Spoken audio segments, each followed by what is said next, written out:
ஒரு கடைக்கு போனேன். 5 ரூபா பணத்தை எடுத்து கொடுத்தேன். ஒரு தினசரி பத்திரிகையை கேட்டேன். அவர் உடனே அங்கே அடுக்கி வச்சிருந்த பத்திரிகையில் ஒன்று எடுத்து என் கையில் கொடுத்தார். வாங்கிக்கிட்டேன். மீதி பணத்தை எடுத்தார். அதையும் என் கையில் கொடுக்கணும்ல, கொடுக்கல. எதிரில் இருந்த பலகையில் வச்சு எடுத்துக்க சொன்னார். எப்பவும் அவர் அப்படி தான் பண்ணுவார். நானும் எடுத்துக்கிட்டு வந்துடுவேன். இவர் ஏன் இப்படி பண்ணுறாருங்கிறது எனக்கு ரொம்ப நாளாக ஒரு சந்தேகம். ஒரு நாள் அவர்கிட்டயே இதை கேட்டுவிட்டேன். ஏங்க, நீங்கள் உங்கள் கடைக்கு வந்து பொருள்கள் வாங்குறவங்களுக்கு நீங்கள் பாக்கி சில்லறையை கொடுக்குறப்போ பலகையில் வச்சு விட்றீங்க, கையில் கொடுக்க மாட்டேங்கிறீங்களே, ஏன் அப்படின்னு கேட்டேன். காசை கையில் கொடுத்தா நம்மக்கிட்ட இருக்கிற லட்சுமி போயிடுவா சார் அப்படின்னார். அதாவது பணம் செலவாயிடும் அப்படின்னு அர்த்தமா. இன்னொரு நண்பர், அவர் ஒரு நாள் வழக்கத்துக்கு மாறாக ரொம்ப சோகமாக உட்காந்துருக்கிறார். ஏங்க என்னாச்சு, ஏன் இப்படி கப்பலே கவிழ்ந்தது மாதிரி உட்காந்துருக்குறீங்க அப்படின்னு கேட்டேன். கப்பலே கவிழ்ந்திருந்தா கூட நான் இப்படி கவலைப்பட மாட்டேன் சார், வேற ஒன்று நடந்து போச்சுன்னார். என்னன்னு கேட்டேன். என் உச்சந்தலையில் பல்லி ஒன்று விழுந்துட்டுதுன்னார். அதுக்காகவா இப்படி அப்படின்னு ஆச்சரியப்பட்டேன். ஆமாங்க, பல்லி உச்சந்தலையில் விழுந்தால் பலன் என்னன்னு பஞ்சாங்கத்தில் பார்த்தேன், மரணம்னு போட்டிருக்கு அப்படின்னு சொல்லிவிட்டு அவர் தொடர்ந்து கவலைப்பட ஆரம்பிச்சிட்டார். இப்படியும் ஒருத்தர், என் கூட வேலை பார்க்குற ஒருத்தர் எப்படி தெரியுமா, தினமும் வலது காலை வச்சு தான் ஆஃபீஸுக்கு உள்ளே நுழைவார். என்னைக்காவது தவறுதலாக இடது காலை வச்சு உள்ளே வந்துட்டார்னா அன்னைக்கு பூரா மனசு சங்கடப்படுவார். எந்த வேலையும் சரியாக ஓடாது. கேரம் போர்டு ஆடுற ஒருத்தர் எப்போ ஆட உட்காந்தாலும் ஸ்ட்ரைக்கரை கை தவறி கீழே விழுற மாதிரி பண்ணி அதுக்கப்புறம் அதை எடுத்துக்கிட்டு ஆட உட்காருவார். ஏன்னா எப்போவோ ஒரு தடவை நிஜமாகவே அது வந்து கை தவறி கீழே விழுந்திருக்குது. அன்னைக்கு பிரமாதமாக ஜெயிச்சுட்டார். உடனே ஒரு முடிவுக்கு வந்துட்டார், கை தவறுனா லாபம் அப்படின்னு. அதுக்கப்புறம் அதையே பழக்கமாக்கிக்கிட்டார். பூனை குறுக்க போனால் சகுனம் சரியில்லைன்னு நினைக்கிறவங்க உண்டு. ஆனால் ஒருத்தர் எப்படி தெரியுமா, அவர் வெளியில் கிளம்புற சமயம் பக்கத்து வீட்டு ரேடியோவில் மியாவ் மியாவ் பூனை குட்டின்னு பாட்டு சத்தம் கேட்டால் கூட போதும், சகனம் சரியில்லைன்னு பிரயாணத்தை கேன்சல் பண்ணிவிடுவார். இப்போ இவ்வளவும் எதுக்கு சொல்கிறோம்னா, அளவுக்கு மீறின சகுன நம்பிக்கைகள் இருக்குது பாருங்கள், இதோட பயமும் சேர்ந்துக்கிட்டதுன்னு வச்சுக்கோங்க, இது ஒருத்தருடைய மனநிலையை பாதிச்சிடும். இது வந்து உளவியல் நிபுணர்கள் சொல்கிற கருத்து. வாழ்க்கையே தடுமாற வச்சிரும். பாதுகாப்பு இல்லாத உணர்வு, ஒரு விதமான டிப்ரெஷன் மனநிலை, இதெல்லாம் தான் இதுக்கு காரணமாக அமையலாம். சில பேர் காய்கறி நறுக்க கத்தியை கையில் எடுத்தால் கூட நேரம் சரியாக இருக்கா அப்படின்னு பார்த்துட்டு தான் வேலையை ஆரம்பிக்கிறது வழக்கம். அறிவு தான் மனசுக்கு வாத்தியாராக இருக்கணும். அப்போ தான் வாழ்க்கை வந்து நிம்மதியாக இருக்கும். அறிவு வந்து மனசு சொல்கிறபடியெல்லாம் கேட்க ஆரம்பிச்சுட்டுதுன்னா இடைஞ்சல் தான். ஒருத்தருக்கு 7ஆம் நம்பர் தான் ராசியான நம்பரான். 7ஆம் தேதி தான் எந்த காரியத்தையும் ஆரம்பிப்பாராம். 7 எழுத்து வர்றது மாதிரி பேரை மாற்றி வச்சுக்கிட்டார். 7 மணிக்கு தான் தினமும் எழுந்திருப்பார். 7ஆம் நம்பர் வீட்டில் தான் குடியிருக்கார். கல்யாணம் கூட 7ஆம் தேதி தான் பண்ணிக்கிட்டார். அவர் ஒரு நாள் குதிரை பந்தயத்துக்கு போனாராம். குதிரையோட பேரையெல்லாம் பார்த்தார். ஒரு குதிரையோட பேர் 7 எழுத்தில் அமைஞ்சிருந்தது. 7 தானே இவருக்கு அதிர்ஷ்ட நம்பர். அதனால் உடனே அது பேரில் பணத்தை கட்டினார். பந்தயம் நடந்தது. என்ன சார் ஆச்சுன்னு கேட்டாங்க. நான் பணம் கட்டின அந்த என்னோட குதிரை 7ஆவதாக வந்து சேர்ந்தது சார் அப்படின்னாராம் சோகமாக. ஒரு ஆசாமி வேகமாக ஓடிக்கிட்டு இருந்தான். ஏன் இப்படி ஓடுறேன்னு கேட்டார் இன்னொருத்தர். அங்கே ஒரு ஆள் அடிபட்டு கிடக்கிறான், அதை பார்த்தேன், உடனே ஓடுறேன்னா. எங்கேன்னு கேட்டார். ஆஸ்பத்திரிக்குன்னா. ஒரு ஆள் அடிபட்டு கிடக்கிறத பார்த்தா உடனடியாக நாம் செய்ய வேண்டியது முதல் உதவி, அதுக்கப்புறம் தான் ஆஸ்பத்திரி. இன்றைக்கி விபத்துங்கிறது சர்வசாதாரணமாக நடந்துக்கிட்டு இருக்குது. வாகன விபத்து, வெடிகுண்டு விபத்து, தீ விபத்து, கட்டடம் சரியறது, பூகம்பம், இப்படி நிறைய நடக்குது. ஒரு விபத்தை பார்த்துட்டா நம்மளில் பல பேர் நமக்கு என்னத்துக்கு வம்புன்னு ஒதுங்கி போயிடுறதும் உண்டு. சில பேர் துணிஞ்சு கிட்ட போய் உதவி செய்கிறதும் உண்டு. அப்படி உதவி செய்ய நினைக்கிறவங்களுக்கு உபயோகப்படுற தகவல் இது. விபத்தில் காயமடைஞ்சவங்களை 3 பிரிவாக பிரிக்கலாமா. முதல் வகை கொஞ்சம் சீரியஸானது, உயிருக்கு உடனே ஆபத்து தரக்கூடியது. மூளை காயம், முகம், கழுத்து காயங்கள், இருதயம், நுரையீரல் காயங்கள், வயத்தில் உள்ளுறுப்பு காயங்கள், அதிகப்படியான இரத்தப்போக்கு, இதனால எல்லாம் பாதிக்கப்பட்டிருந்தால் அது முதல் வகை அப்படின்னு நாமளே மனசுக்குள்ளே முடிவு பண்ணிக்கணும். இவங்களுக்கெல்லாம் உடனடியாக வந்து முதல் உதவி கொடுக்கணும். தாமதப்படுத்தாமல் ஆஸ்பத்திரிக்கு கொண்டுகிட்டு போயிடணும். இப்படி கொஞ்சம் எச்சரிக்கையாக நடந்துக்கிட்டால் அவங்களில் பல பேரை காப்பாற்றி போடலாம். 2வது வகை எப்படின்னா, முதல் உதவி விரைவாக கிடைச்சா உயிர் பிழைக்கக்கூடிய மார்பு காயங்கள், கைகால் எலும்பு முறிவு, இடுப்பு முதுகெலும்பு காயம், சீரான இரத்த சேதம், இப்படிப்பட்டவங்களை வந்து 2வது வகையாக பிரிக்கணும். ஆபத்து இல்லாத சிராய்ப்புகள், சிறு காயங்கள், இரத்த உறைவுகள் இதனால் பாதிக்கப்படுறவங்க 3வது வகை. ஒருத்தர் தலையில் அடிபட்டு நினைவு விழுந்துட்டாருன்னு வச்சுங்க, அவருக்கு வாந்தி வர்றதுனால புறையேறி மூச்சு அடைப்பு உண்டாகும். இப்படி ஆகாமல் இருக்கிறதுக்காக தலையை ஒரு பக்கமாக சாய்ச்சி வைக்கலாம். நாடி துடிப்பையும் இதய துடிப்பையும் தொட்டு பார்க்கணும். அது குறைஞ்சிருந்தாலும் சரி, நின்று இருந்தாலும் சரி, அவர் மார்பை நிமிஷத்துக்கு 80 தடவை உள்ளங்கையால் அழுத்தி இதய துடிப்பை மீட்கிறதுக்கு உதவி பண்ணணும். கழுத்தில் காயம்பட்டாலும் ஆபத்து அதிகம். கழுத்துக்கு அடியில் ஒரு துண்டை மடித்து வைக்கலாம். 2 பக்கமும் சின்ன தலையணை அல்லது துணி மடிப்புகளை வச்சு கழுத்தை அதிகமாக அசையாமல் பார்த்துக்கலாம். முதுகெலும்பு முறிஞ்சிருக்குமோ அப்படிங்கிற சந்தேகம் இருந்ததுன்னா அவரை அதிகமாக அசைய விடக்கூடாது. அதிகமாக அசைஞ்சால் தண்டு இடத்துல பாதிப்பு ஏற்பட்டு கை கால் விளங்காமல் போயிடும். அவரை ஒரு கனமான போர்வை இல்லைன்னா பாயில் படுக்க வச்சு 4 பேர் மெதுவாக தூக்கி மருத்துவ உதவிக்கு அனுப்பி வைக்கலாம். கையெலும்பு முறிஞ்சிருந்தால் முறிஞ்ச பாகத்தை உடம்போடு சேர்த்து அசையாமல் கட்டி போடலாம். கால் எலும்பு முறிஞ்சிருந்தால் மற்ற காலோடு சேர்த்து கட்டி போடலாம். முறிஞ்ச பாகம் தொங்காமல் பார்த்துக்கணும். அப்போ தான் வீக்கம் உண்டாகாமல் இருக்கும். வெட்டு காயம், குண்டடிப்பட்ட காயம் இதிலெல்லாம் ரத்தப்போக்கு அதிகமாக இருக்கும். ரத்தம் வெளியேற ஆபத்து அதிகம். சுத்தமான துணியை பல மடிப்புகளை மடித்து காயத்தின் மேலே வச்சு அழுத்தமாக ஒரு 10 நிமிஷம் பிடிச்சிக்கணும். ரத்தம் நின்ன உடனே காயத்துக்கு கட்டு போடலாம். சில சமயம் காயம்பட்ட பாகத்தை உயரமாக தூக்கி பிடிச்சிக்கிட்டா தான் ரத்த கசிவு நிற்கும். இந்த விவரங்களையெல்லாம் கொஞ்சம் மனசில் வாங்கி வச்சுக்கிட்டோம்னா சமயத்தில் உதவும். ஏன்னா இந்த காலத்தில் விபத்து எந்த ரூபத்தில் எப்போ வரும்னு யூகிக்கவே முடியல. நண்பர் ஒருத்தர் சொன்னார், நேற்றுக்கு பாருங்கள் சார், என் கண்ணு முன்னாடியே ஒரு சின்ன விபத்து நடந்ததுன்னார். என்னன்னு விசாரித்தோம். ஒரு பஸ்ஸில் வந்துக்கிட்டு இருந்தேன்.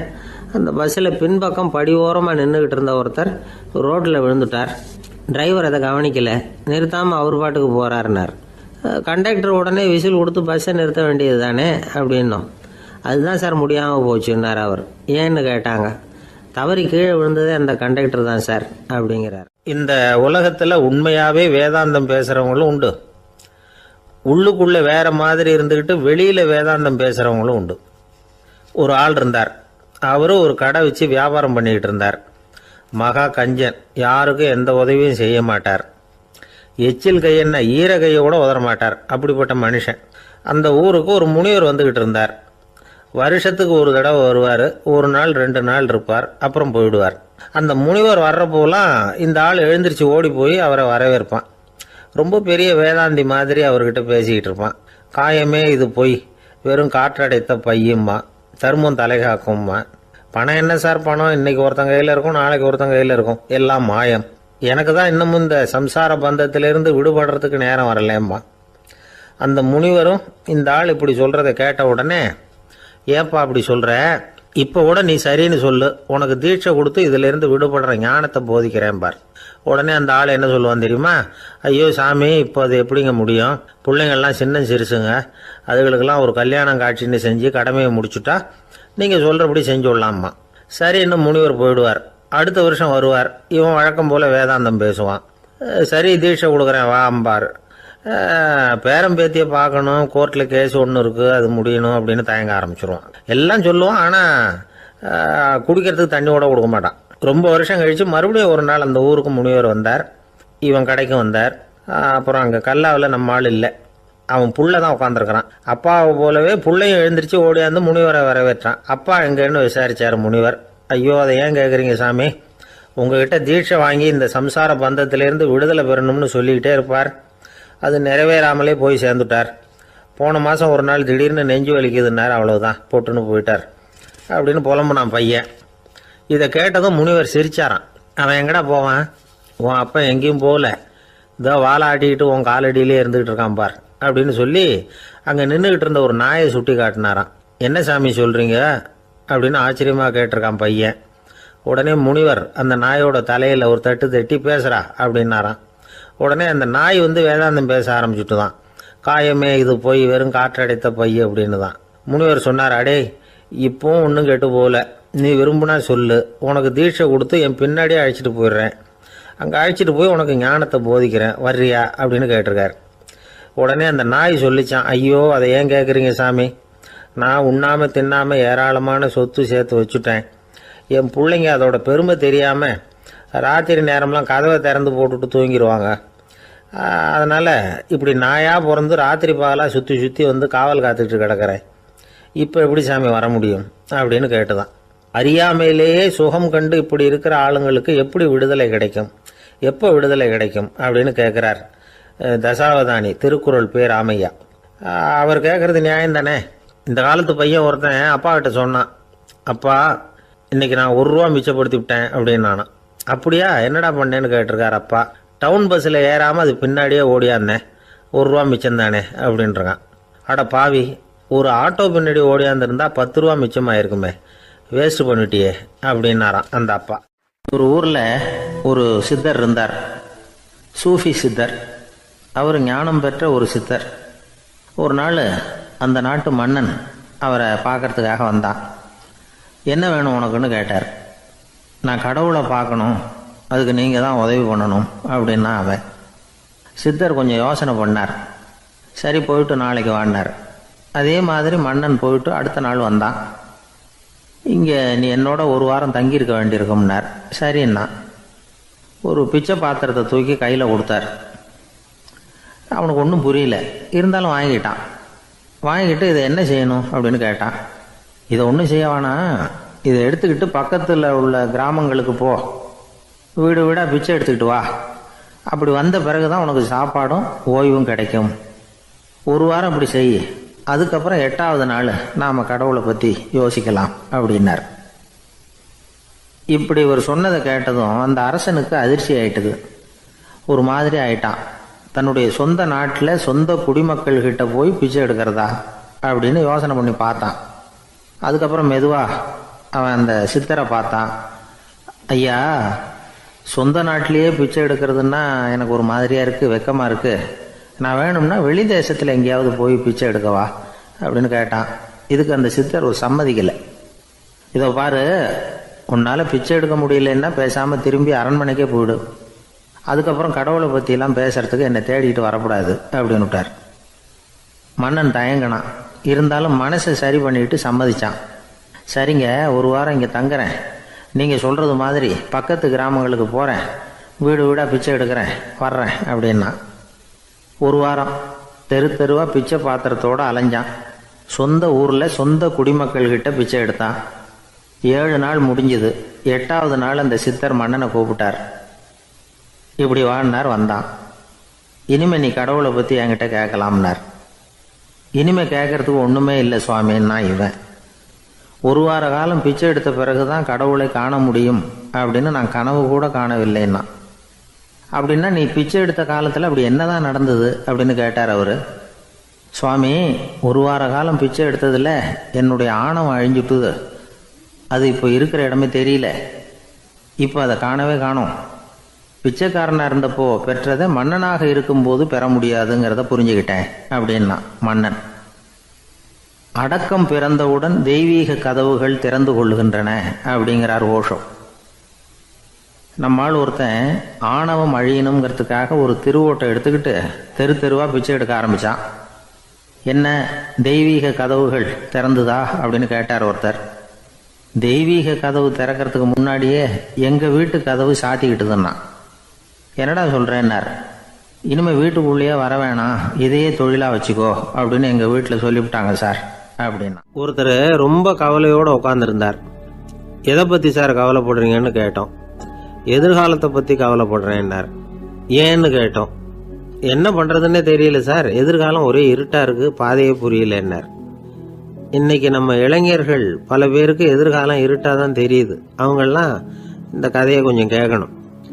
ஒரு மலை அடிவாரத்தில் ஒரு சின்ன கிராமம். அந்த மலை ரொம்ப உயரமானது. அடர்த்தியாக செடி கொடிகள் மரங்கள் அதில் மண்டி கிடக்குது.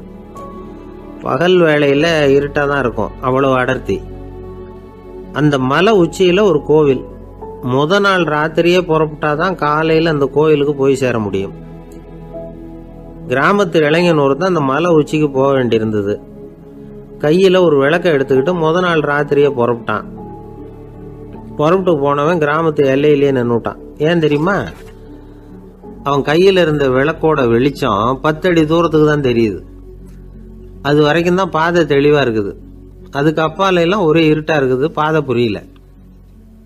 இவன் யோசனை பண்ணி பார்த்தான். மனசுக்குள்ள ஒரு சந்தேகம், 10 அடி தூரம் தானே வெளிச்சம் தெரியுது அப்படின்னா நாம் 10 அடி தூரம் தானே போக முடியும், அதுக்கும் அந்தாண்ட ஒரே இருட்டாக இருக்குதே, அதில் எப்படி நாம் நடந்து போகிறது, நாம் ரொம்ப தூரம் நடந்து போய் ஆகணுமே, அப்படிப்பட்ட நினப்பெல்லாம் அவனுக்கு வந்துவிட்டது. இதுதான் அவன் மனசில் ஏற்பட்ட தயக்கம். இப்படி யோசிச்சுக்கிட்டே அந்த இளம் ஆசாமி புறப்பட்ட இடத்துலயே நின்றுக்கிட்டு இருக்கிறான். அந்த சமயத்தில் ஒரு வயசான பெரியவர் அந்த பக்கமாக வந்தார். அவர் கையில் இதை விட சின்னதாக ஒரு விளக்கு வச்சிருந்தார். அது எப்படின்னா அது ஒரு 5 அடி தூரத்துக்கு தான் வெளிச்சம் காட்டுது, அவ்வளவு சின்ன விளக்கு. அவரும் மலை உச்சிக்கு போகிறதுக்காக தான் வந்துக்கிட்டு இருக்கிறார். அவரை பார்த்து இவன் கேட்டான், என்ன பெரியவரே, இவ்வளவு சின்ன விளக்க வச்சுக்கிட்டு அவ்வளவு தூரத்துக்கு எப்படி மலையேற போறீங்க அப்படின்னு கேட்டான். நீ ஏன் இப்படி தயங்கிட்டே நிற்கிறேன்னு கேட்டார் பெரியவர். என்கிட்ட இருக்கிற விளக்கு 10 அடி தூரத்துக்கு தான் பாதையை காட்டுதுன்னா. இப்போ பெரியவர் சொன்னார், தம்பி, உன் கையில் இருக்கிற விளக்கு கொடுக்குற வெளிச்சத்தை வச்சு நீ முதல்ல 10 அடி தூரம் முன்னாடி போ, 10வது அடியில் போய் நின்றுக்கிட்டு பாரு, மறுபடியும் ஒரு 10 அடி தூரத்துக்கு பாதை தெரியும். இப்படி உன் கையில் இருக்கிற விளக்கு தொடர்ந்து வெளிச்சம் காட்டிக்கிட்டே இருக்கும். நீ முன்னேற முன்னேற அந்த வெளிச்சமும் முன்னேறும். அதனால எத்தனை கிலோமீட்டர் தூரம் வேணும்னாலும் நீ இந்த 10 அடி தூரம் வெளிச்சத்தை வச்சுக்கிட்டே நீ போயிடலாம், புறப்படு அப்படின்னார். இப்போதான் அந்த பெரியவர் சொன்னது இளைஞனுக்கு பளிச்சுன்னு புரிஞ்சுதான். உடனே உற்சாகமாக புறப்பட்டான், உச்சிக்கு போய் சேர்ந்தான். இந்த கதையிலிருந்து நாம் புரிஞ்சுக்க வேண்டியது என்ன தெரியுமா? நீண்ட கால திட்டம் ஒன்று போடும் பொழுது நமக்கு முன்னாடி இருக்கிறத மறந்துட்டு மனசை போட்டு குழப்பிக்க கூடாது. உங்கள் கையில் என்ன இருக்கோ அதுலேயே உங்கள் எதிர்காலம் மறைஞ்சிருக்குது. கண் முன்னாடி தெரியறத வச்சு ஆரம்பிங்க, போக போக வழி தானா புலப்படும் அப்படிங்கிறார் ஒரு பெரியவர். பெரிய பயணங்களையெல்லாம் இப்படி தான் நடத்த வேண்டியிருக்கும். ஒவ்வொரு அடியாக எடுத்து வச்சா ஓடி போய் சேர்ந்து விடலாம், மலைச்சு போய் நின்றுட்டா நின்றுக்கிட்டே இருக்க வேண்டியது தான். நம்ம ஆள்லாம் ரொம்ப மோசமாக இருக்கிறாங்க. ஒருத்தன் அப்படி தான் நீண்ட தூர பிரயாணம் ஒன்று புறப்பட்டான். ரயில் போய்கிட்டே இருந்தது. கொஞ்ச தூரம் போச்சு, பாதி வழியில் கையில் வச்சுருந்த டிக்கெட்டை காற்றுல விட்டுட்டான். ஐயோ, என் டிக்கெட்டு போயிட்டுதே அப்படின்னு கத்த ஆரம்பிச்சிட்டான். பக்கத்தில் இருந்த பெரியவர் அவனை பார்த்து பரிதாபப்பட்டு, கவலைப்படாத தம்பி, போனா போகுது, வேற டிக்கெட் வாங்கிக்கலாம் அப்படின்னு ஆறுதல் சொன்னார். அதுக்கு அவன் சொல்கிறான், சார், நான் அதுக்காக அழலை, அந்த டிக்கெட்டு கிடைச்சா தானே நான் எந்த ஊருக்கு போகணுங்கிறது எனக்கு தெரியும் அப்படிங்கிறான். ஒரு ஊரில் ஒரு ஆள் இருந்தான். அவனுக்கும் அவன் மனைவிக்கும் சண்டை. இவன் கோவிச்சுக்கிட்டு வீட்டை விட்டு வெளியில் வந்துட்டான். நேராக தன்னுடைய நண்பன் ஒருத்தனை தேடிட்டு போனான். அந்த நண்பன் எப்படின்னா எதுக்கும் அசர மாட்டான், எப்பவும் மகிழ்ச்சியாக இருப்பான். அவங்ககிட்ட போய் இவன் யோசனை கேட்டான். அது சரி, நீ எப்படி எப்பவும் மகிழ்ச்சியாக இருக்கிற, என்னால் அப்படி இருக்க முடியலையே அப்படின்னு கேட்டான். என்ன நடந்தது சொல்லுன்னா அவன், வீட்டில் எனக்கும் என் மனைவிக்கும் தகராறு, நிம்மதி இல்லை, அதுதான் இங்கே வந்தேன், உங்ககிட்ட யோசனை கேட்கலாமேன்னு அப்படின்னு விவரத்தை சொன்னான். அதை கேட்டுவிட்டு அதுக்கப்புறமா இவன் சொன்னான், இந்த பாருப்பா, இது ஒன்றும் பெரிய விஷயம் இல்லை, எனக்கு 2 மனைவிகள், 2 வீடு. ஒரு வீட்டில் சண்டை வந்துட்டுதுன்னா நேராக இன்னொரு வீட்டுக்கு வந்துடுவேன், இங்கே சண்டை வந்துட்டுதுன்னா நேராக அங்கே போயிடுவேன். 2 குடும்பம் இருக்கிறதுனால இப்படி ஒரு வசதி, இதுதான் என்னுடைய மகிழ்ச்சியின் ரகசியம் அப்படின்னு நானா. ஓ, அப்படியா விஷயம், இப்போ புரிஞ்சுக்கிட்டேன், உன்னுடைய யோசனைக்கு ரொம்ப நன்றி அப்படின்னு சொல்லிவிட்டு இவன் திரும்பி வந்துட்டான். அங்கே இங்கே தேடினான். ஒரு வாரத்துக்குள்ளே இன்னொரு பொண்ணை தேடி கண்டுபிடிச்சி கல்யாணம் பண்ணிட்டான். இப்போ இவனுக்கும் 2 வீடு ஆயிட்டுது. அதுக்கப்புறம் என்னாச்சு தெரியுமா, இவன் 2வதாக கல்யாணம் பண்ணிட்டு வந்தானே, இந்த செய்தி முதல் மனைவிக்கு தெரிஞ்சு போச்சு. போனான், அது கழுத்தை பிடிச்சி வெளில தள்ளி விட்டு கதவை சாத்தி விட்டுது. இனிமேல் இந்த பக்கம் வராத, எனக்கு தெரியாமல் எப்படி நீ இன்னொரு கல்யாணம் பண்ண அப்படின்னு சொல்லி அடித்து விரட்டி விட்டுது. இவன் அதனால் என்ன பரவாயில்லன்னு 2வது மனைவி வீட்டுக்கு போனான். அங்கே பார்த்து, நீ எனக்கு கல்யாணம் பண்ணுறதுக்கு முன்னாடி ஏற்கனவே உனக்கு கல்யாணம் ஆச்சுங்கிற விஷயத்த ஏன் என்கிட்ட சொல்லலை அப்படின்னு சொல்லி அதுவும் கழுத்தை பிடிச்சி வெளில தள்ளி விட்டுது. இவன் வீதிக்கு வந்துட்டான். இங்கேயும் போக முடியல, அங்கேயும் போக முடியல. என்ன இது, அவன் சொல்லி கொடுத்த யோசனை ஒன்றும் சரியாக வரலையே அப்படின்னு யோசனை பண்ணிக்கிட்டே நடந்தான். வழியில் ஒரு பாழடைஞ்ச மண்டபம். சரி, இன்னைக்கு ராத்திரி இங்கேயே படுத்துருவோம், வேற எங்கேயும் போய் படுத்து தூங்க முடியாது, அதான் 2 பேரும் விரட்டி விட்டாங்களே, என்ன பண்ணுறது அப்படின்னு சொல்லி அந்த மண்டபத்தில் போய் ஒரு தூணில் ஓரமாக சாஞ்சி உக்காந்தான். அப்போ எதிர்த்தாப்புல இன்னொரு தூண் ஓரமாக யாரோ அசைகிறது மாதிரி தெரிஞ்சுது, லேசான இருட்டில். யாரப்பா அது அப்படின்னு கிட்ட போய் பார்க்குறான். அப்புறம் தான் தெரியுது, அவன் யார் தெரியுமா, இவனுக்கு யோசனை சொன்னான்ல 2 கல்யாணம் பண்ணிக்கணும்னு சொல்லி, அவன் அங்கே படுத்து கிடக்குறான். டேய், நீ எப்படிறா இங்கே வந்த அப்படின்னா, 2 வீட்லேயும் சண்டை வந்துட்டுது, அதுதான் இங்கே வந்தேன், படுத்து தூங்கலாமேன்னு அப்படின்னா. 2 வீடு இருக்கிறது சௌரியம்னு என்கிட்ட சொன்னியப்பா அப்படின்னா இவன். நான் அப்படி சொன்னதுக்கு ஒரு காரணம் உண்டுன்னு அவன். என்னடா காரணம்னு கேட்டான். அது வேற ஒன்றும் இல்லை, தினமும் ராத்திரியில் இந்த மண்டபத்தில் தனியாக படுக்கிறதுக்கு எனக்கு பயமாக இருந்தது. எனக்கு ஒரு துணை தேவைப்பட்டது, அதுக்காக தான் உங்ககிட்ட அப்படி ஒரு யோசனை சொன்னேன். இப்போ நீ வந்ததுனால எனக்கு துணை கிடைச்சிட்டுது. இப்போ நம்ம 2 பேரும் துணையாக இங்கே படுத்துக்கலாம். நீ அந்த தூணில் சாஞ்சிக்கோ, நான் இந்த தூணில் சாஞ்சிக்கிறேன் அப்படின்னு சொல்லி படுத்து தூங்க ஆரம்பிச்சிட்டானோ. அதாவது நம்ம வாழ்க்கையில் முடிவுகள் எடுக்கிற விஷயத்தில் இந்த ஆள் மாதிரி தான் பல பேர் நடந்துக்கிறோம் அப்படிங்கிறார். அதாவது உலக புகழ்பெற்ற மனோதத்துவ மேதை எம் ஸ்காட் பெக் அப்படிங்கிறவர். அதாவது வீட்டுக்கு தேவையான பொருள்கள் வாங்குறதுலேருந்து கல்யாணம் பண்ணுறது, வீடு கட்டுறது வரைக்கும் அடுத்தவங்க பேச்சை கேட்டு வீணா போகிறவங்க தான் அதிகம். அறிவுரை கேட்கறதுல தப்பு இல்லை, ஆனால் அதுக்கப்புறம் அதை பற்றி சரியாக சிந்திச்சு பார்க்கறது இல்லை, அதுதான் தப்பு. சில பேர் அறிவுரை சொல்றதுலேயே ரொம்ப தெளிவாக இருப்பாங்க. ஏன் சார் 2 சம்சாரத்தோட குடும்பம் நடத்துறது ரொம்ப கஷ்டமானு கேட்டாராம் ஒருத்தர். அது எனக்கு தெரியாதுங்க அப்படின்னாராம் அவர். ஏன்னு கேட்டிருக்கார். ஏன்னா எனக்கு 3 சம்சாரம் அப்படின்னாராம் அவர். ஒரு சாலையில போக்குவரத்து நெரிசல், ஒருத்தர் அடிபட்டு கிடக்கிறார், கூட்டத்துல ஒருத்தர் கத்துறார், உடனே ஆம்புலன்ஸுக்கு போன் பண்ணுங்க அப்படின்னு ஒருத்தர் ஓடி போய் தகவல் கொடுக்கிறார். கொஞ்ச நேரத்துல ஆம்புலன்ஸ் வருது, அடிபட்டவரை கொண்டுட்டு போய் ஆஸ்பத்திரியில சேர்க்குது. அங்க அவசர வைத்தியம், அவர் பொழைச்சிக்கிறார். ஆம்புலன்ஸுங்கிற ஒரு வசதி இல்லைன்னா அவரை அவ்வளவு சீக்கிரத்துல ஆஸ்பத்திரிக்கு கொண்டுட்டு போக முடியுமா? ஆபத்துக்கு உதவுகிற நண்பர் மாதிரி இந்த ஆம்புலன்ஸ். அந்த காலத்துல போர்கள் அதிகம், அதுல அடிபடுறவங்களும் அதிகம். அடிபட்டு கிடக்கிற போர் வீரர்களை அவசரமா மருத்துவர்கிட்ட கொண்டுட்டு போகணும். எப்படி கொண்டுட்டு போறது? ஒரு கனமான துணியை தூளி மாதிரி கட்டுவாங்க. குழந்தைகளை தூங்க வைக்கிறதுக்காக துணியில தொட்டில் கட்டுறோம்ல, அது மாதிரி அந்த தூளியில அடிபட்டவங்களை படுக்க வைப்பாங்க. அப்படியே தூக்கிட்டு போவாங்க. அதுக்கப்புறம் தான் மருத்துவ சிகிச்சை. இதுதான் ஆரம்ப காலத்துல நடந்துகிட்டு இருந்தது. இதுல என்ன ஒரு சிரமம்னா, அவசரமா கொண்டுட்டு போய் சேர்க்க முடியாது. அதனால பாதி வழியிலேயே அவங்க போய் சேர்ந்துருவாங்க பல பேர்.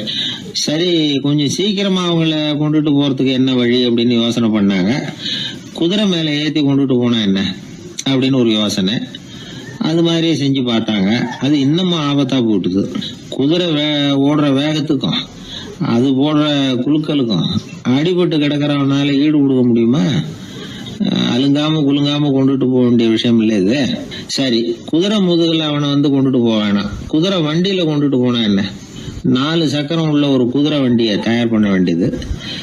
அதை ஆம்புலன்ஸா உபயோகப்படுத்த ஆரம்பிச்சாங்க. 1487 இது பழக்கத்துக்கு வந்துதான்.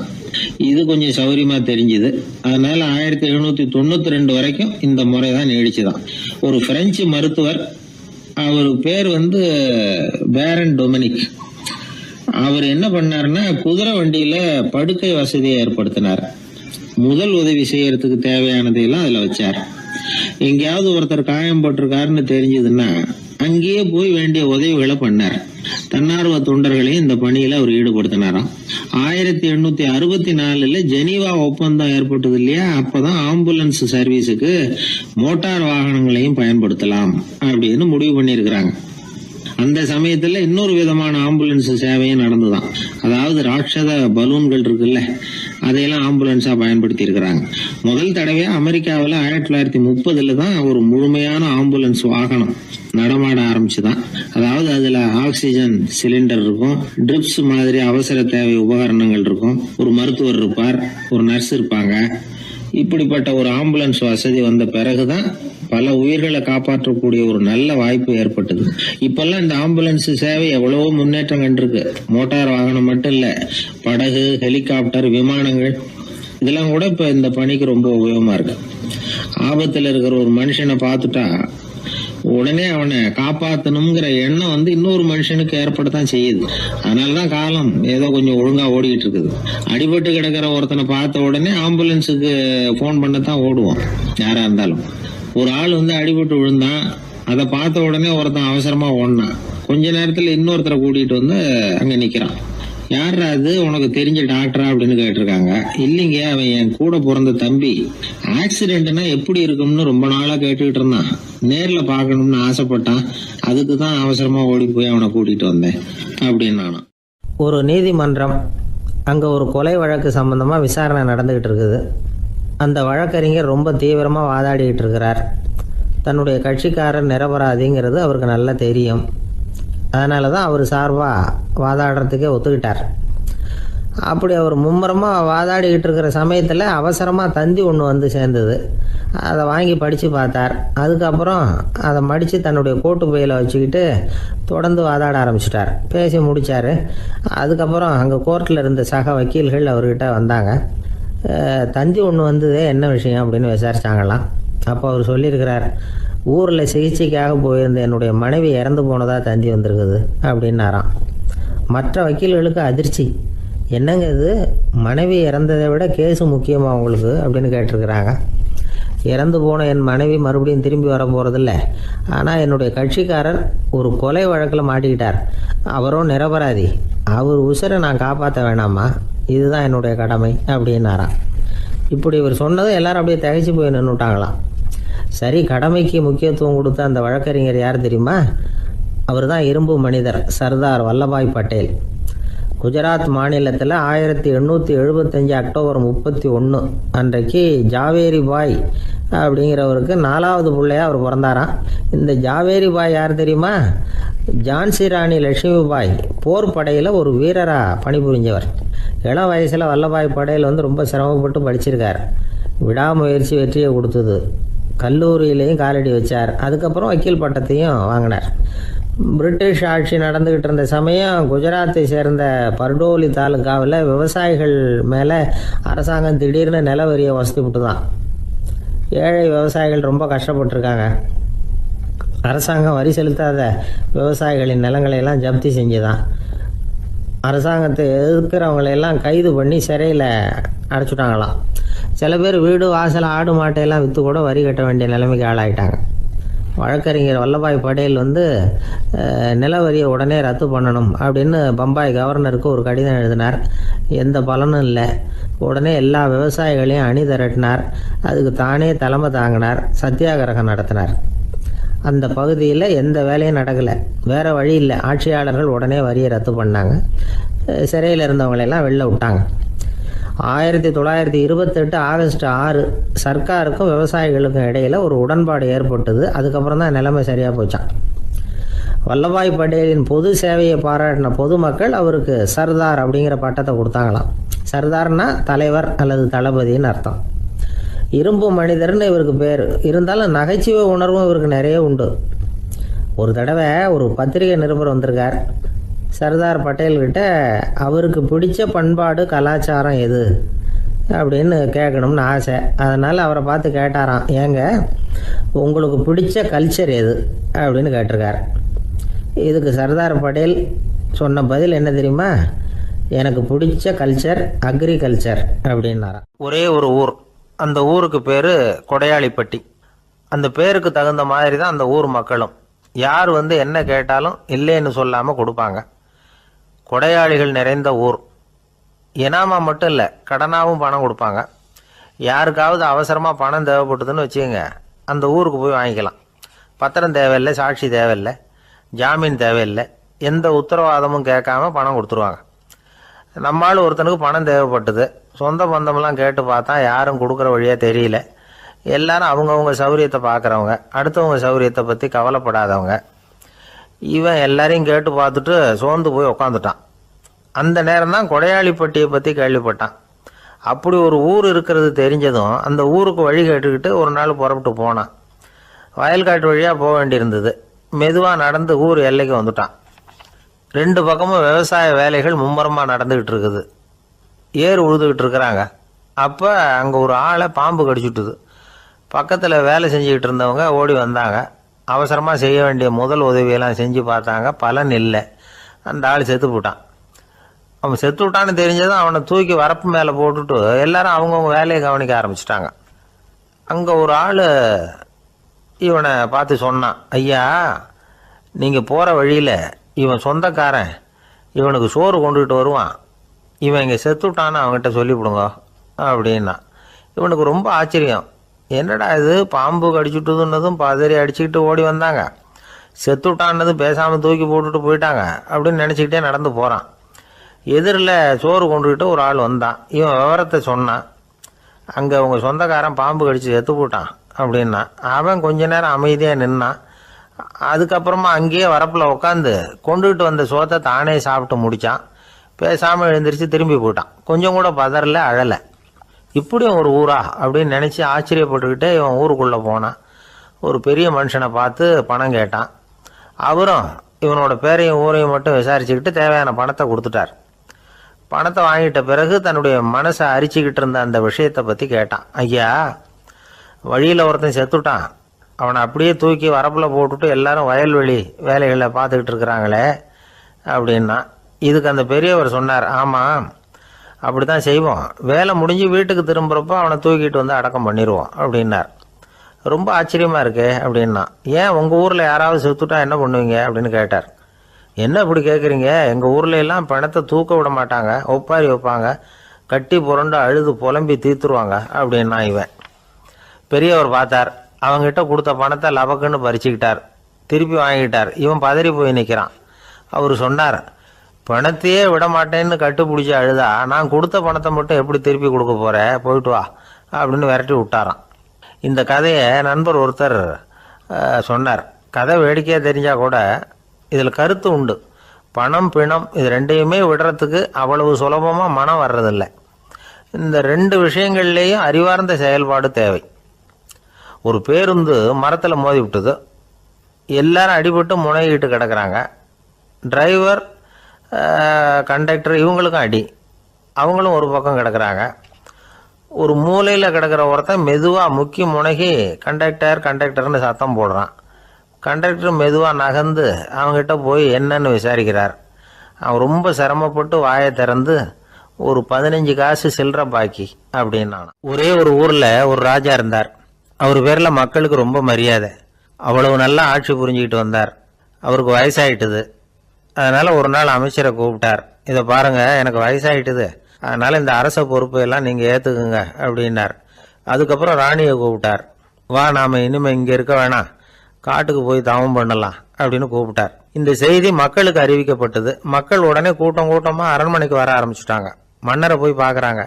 அரசே, தாங்கள் எங்களுக்கு தந்தை மாதிரி, நீங்கள் காட்டுக்கு போயிட்டால் நாங்கள்லாம் இங்கே எப்படி இருக்க முடியும்? எங்களுக்கெல்லாம் எந்த துன்பமும் இல்லாமல் பார்த்துக்கிட்டு வர்றீங்க. இது மாதிரியான ஒரு அரசாட்சி இல்லைன்னா மக்கள் வாழ்ந்து என்ன பயன் அப்படின்னாங்க.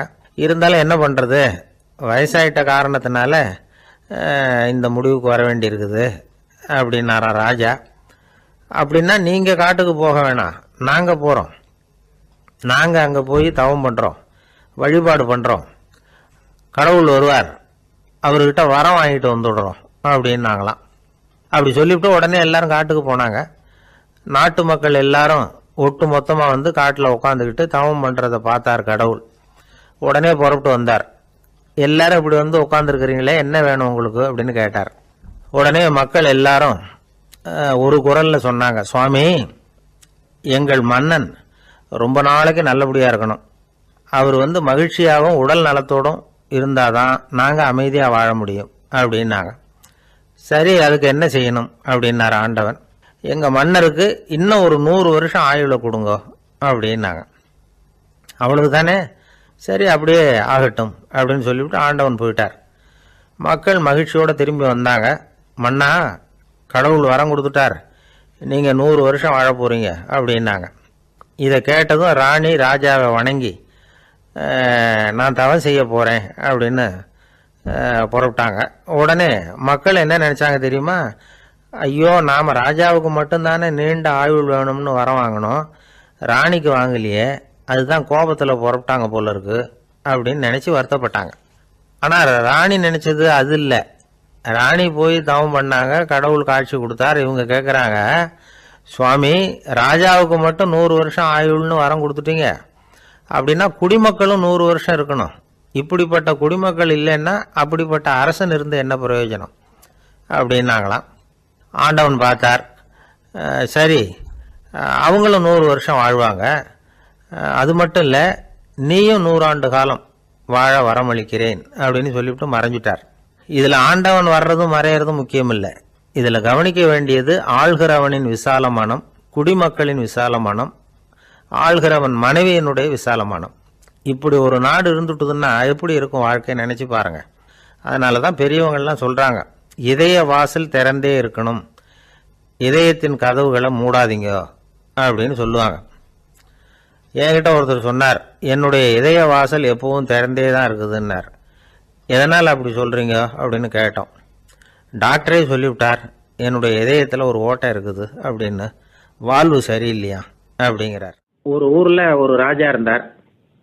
அந்த ராஜாவுக்கு ஒரு புள்ள. அந்த புள்ளைக்கு விவரமே தெரியாது.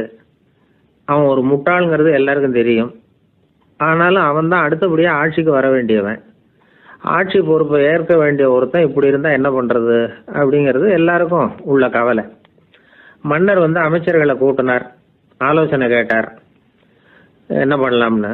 இவனை இன்னொரு நாட்டு பல்கலைக்கழகத்துக்கு அனுப்பி பார்க்கலாம், அங்கே போய் படிச்சுட்டு வரட்டும், நிறைய படிச்சுட்டு நல்ல ஞானத்தோடு திரும்பி வரட்டும், அதுக்கப்புறம் பார்த்துக்கலாம் அப்படிங்கிறது அவங்க சொன்ன ஆலோசனை. மன்னருக்கும் அது சரின்னு தோணுச்சு. மகனை வெளி தேசத்துக்கு அனுப்பி வச்சார்.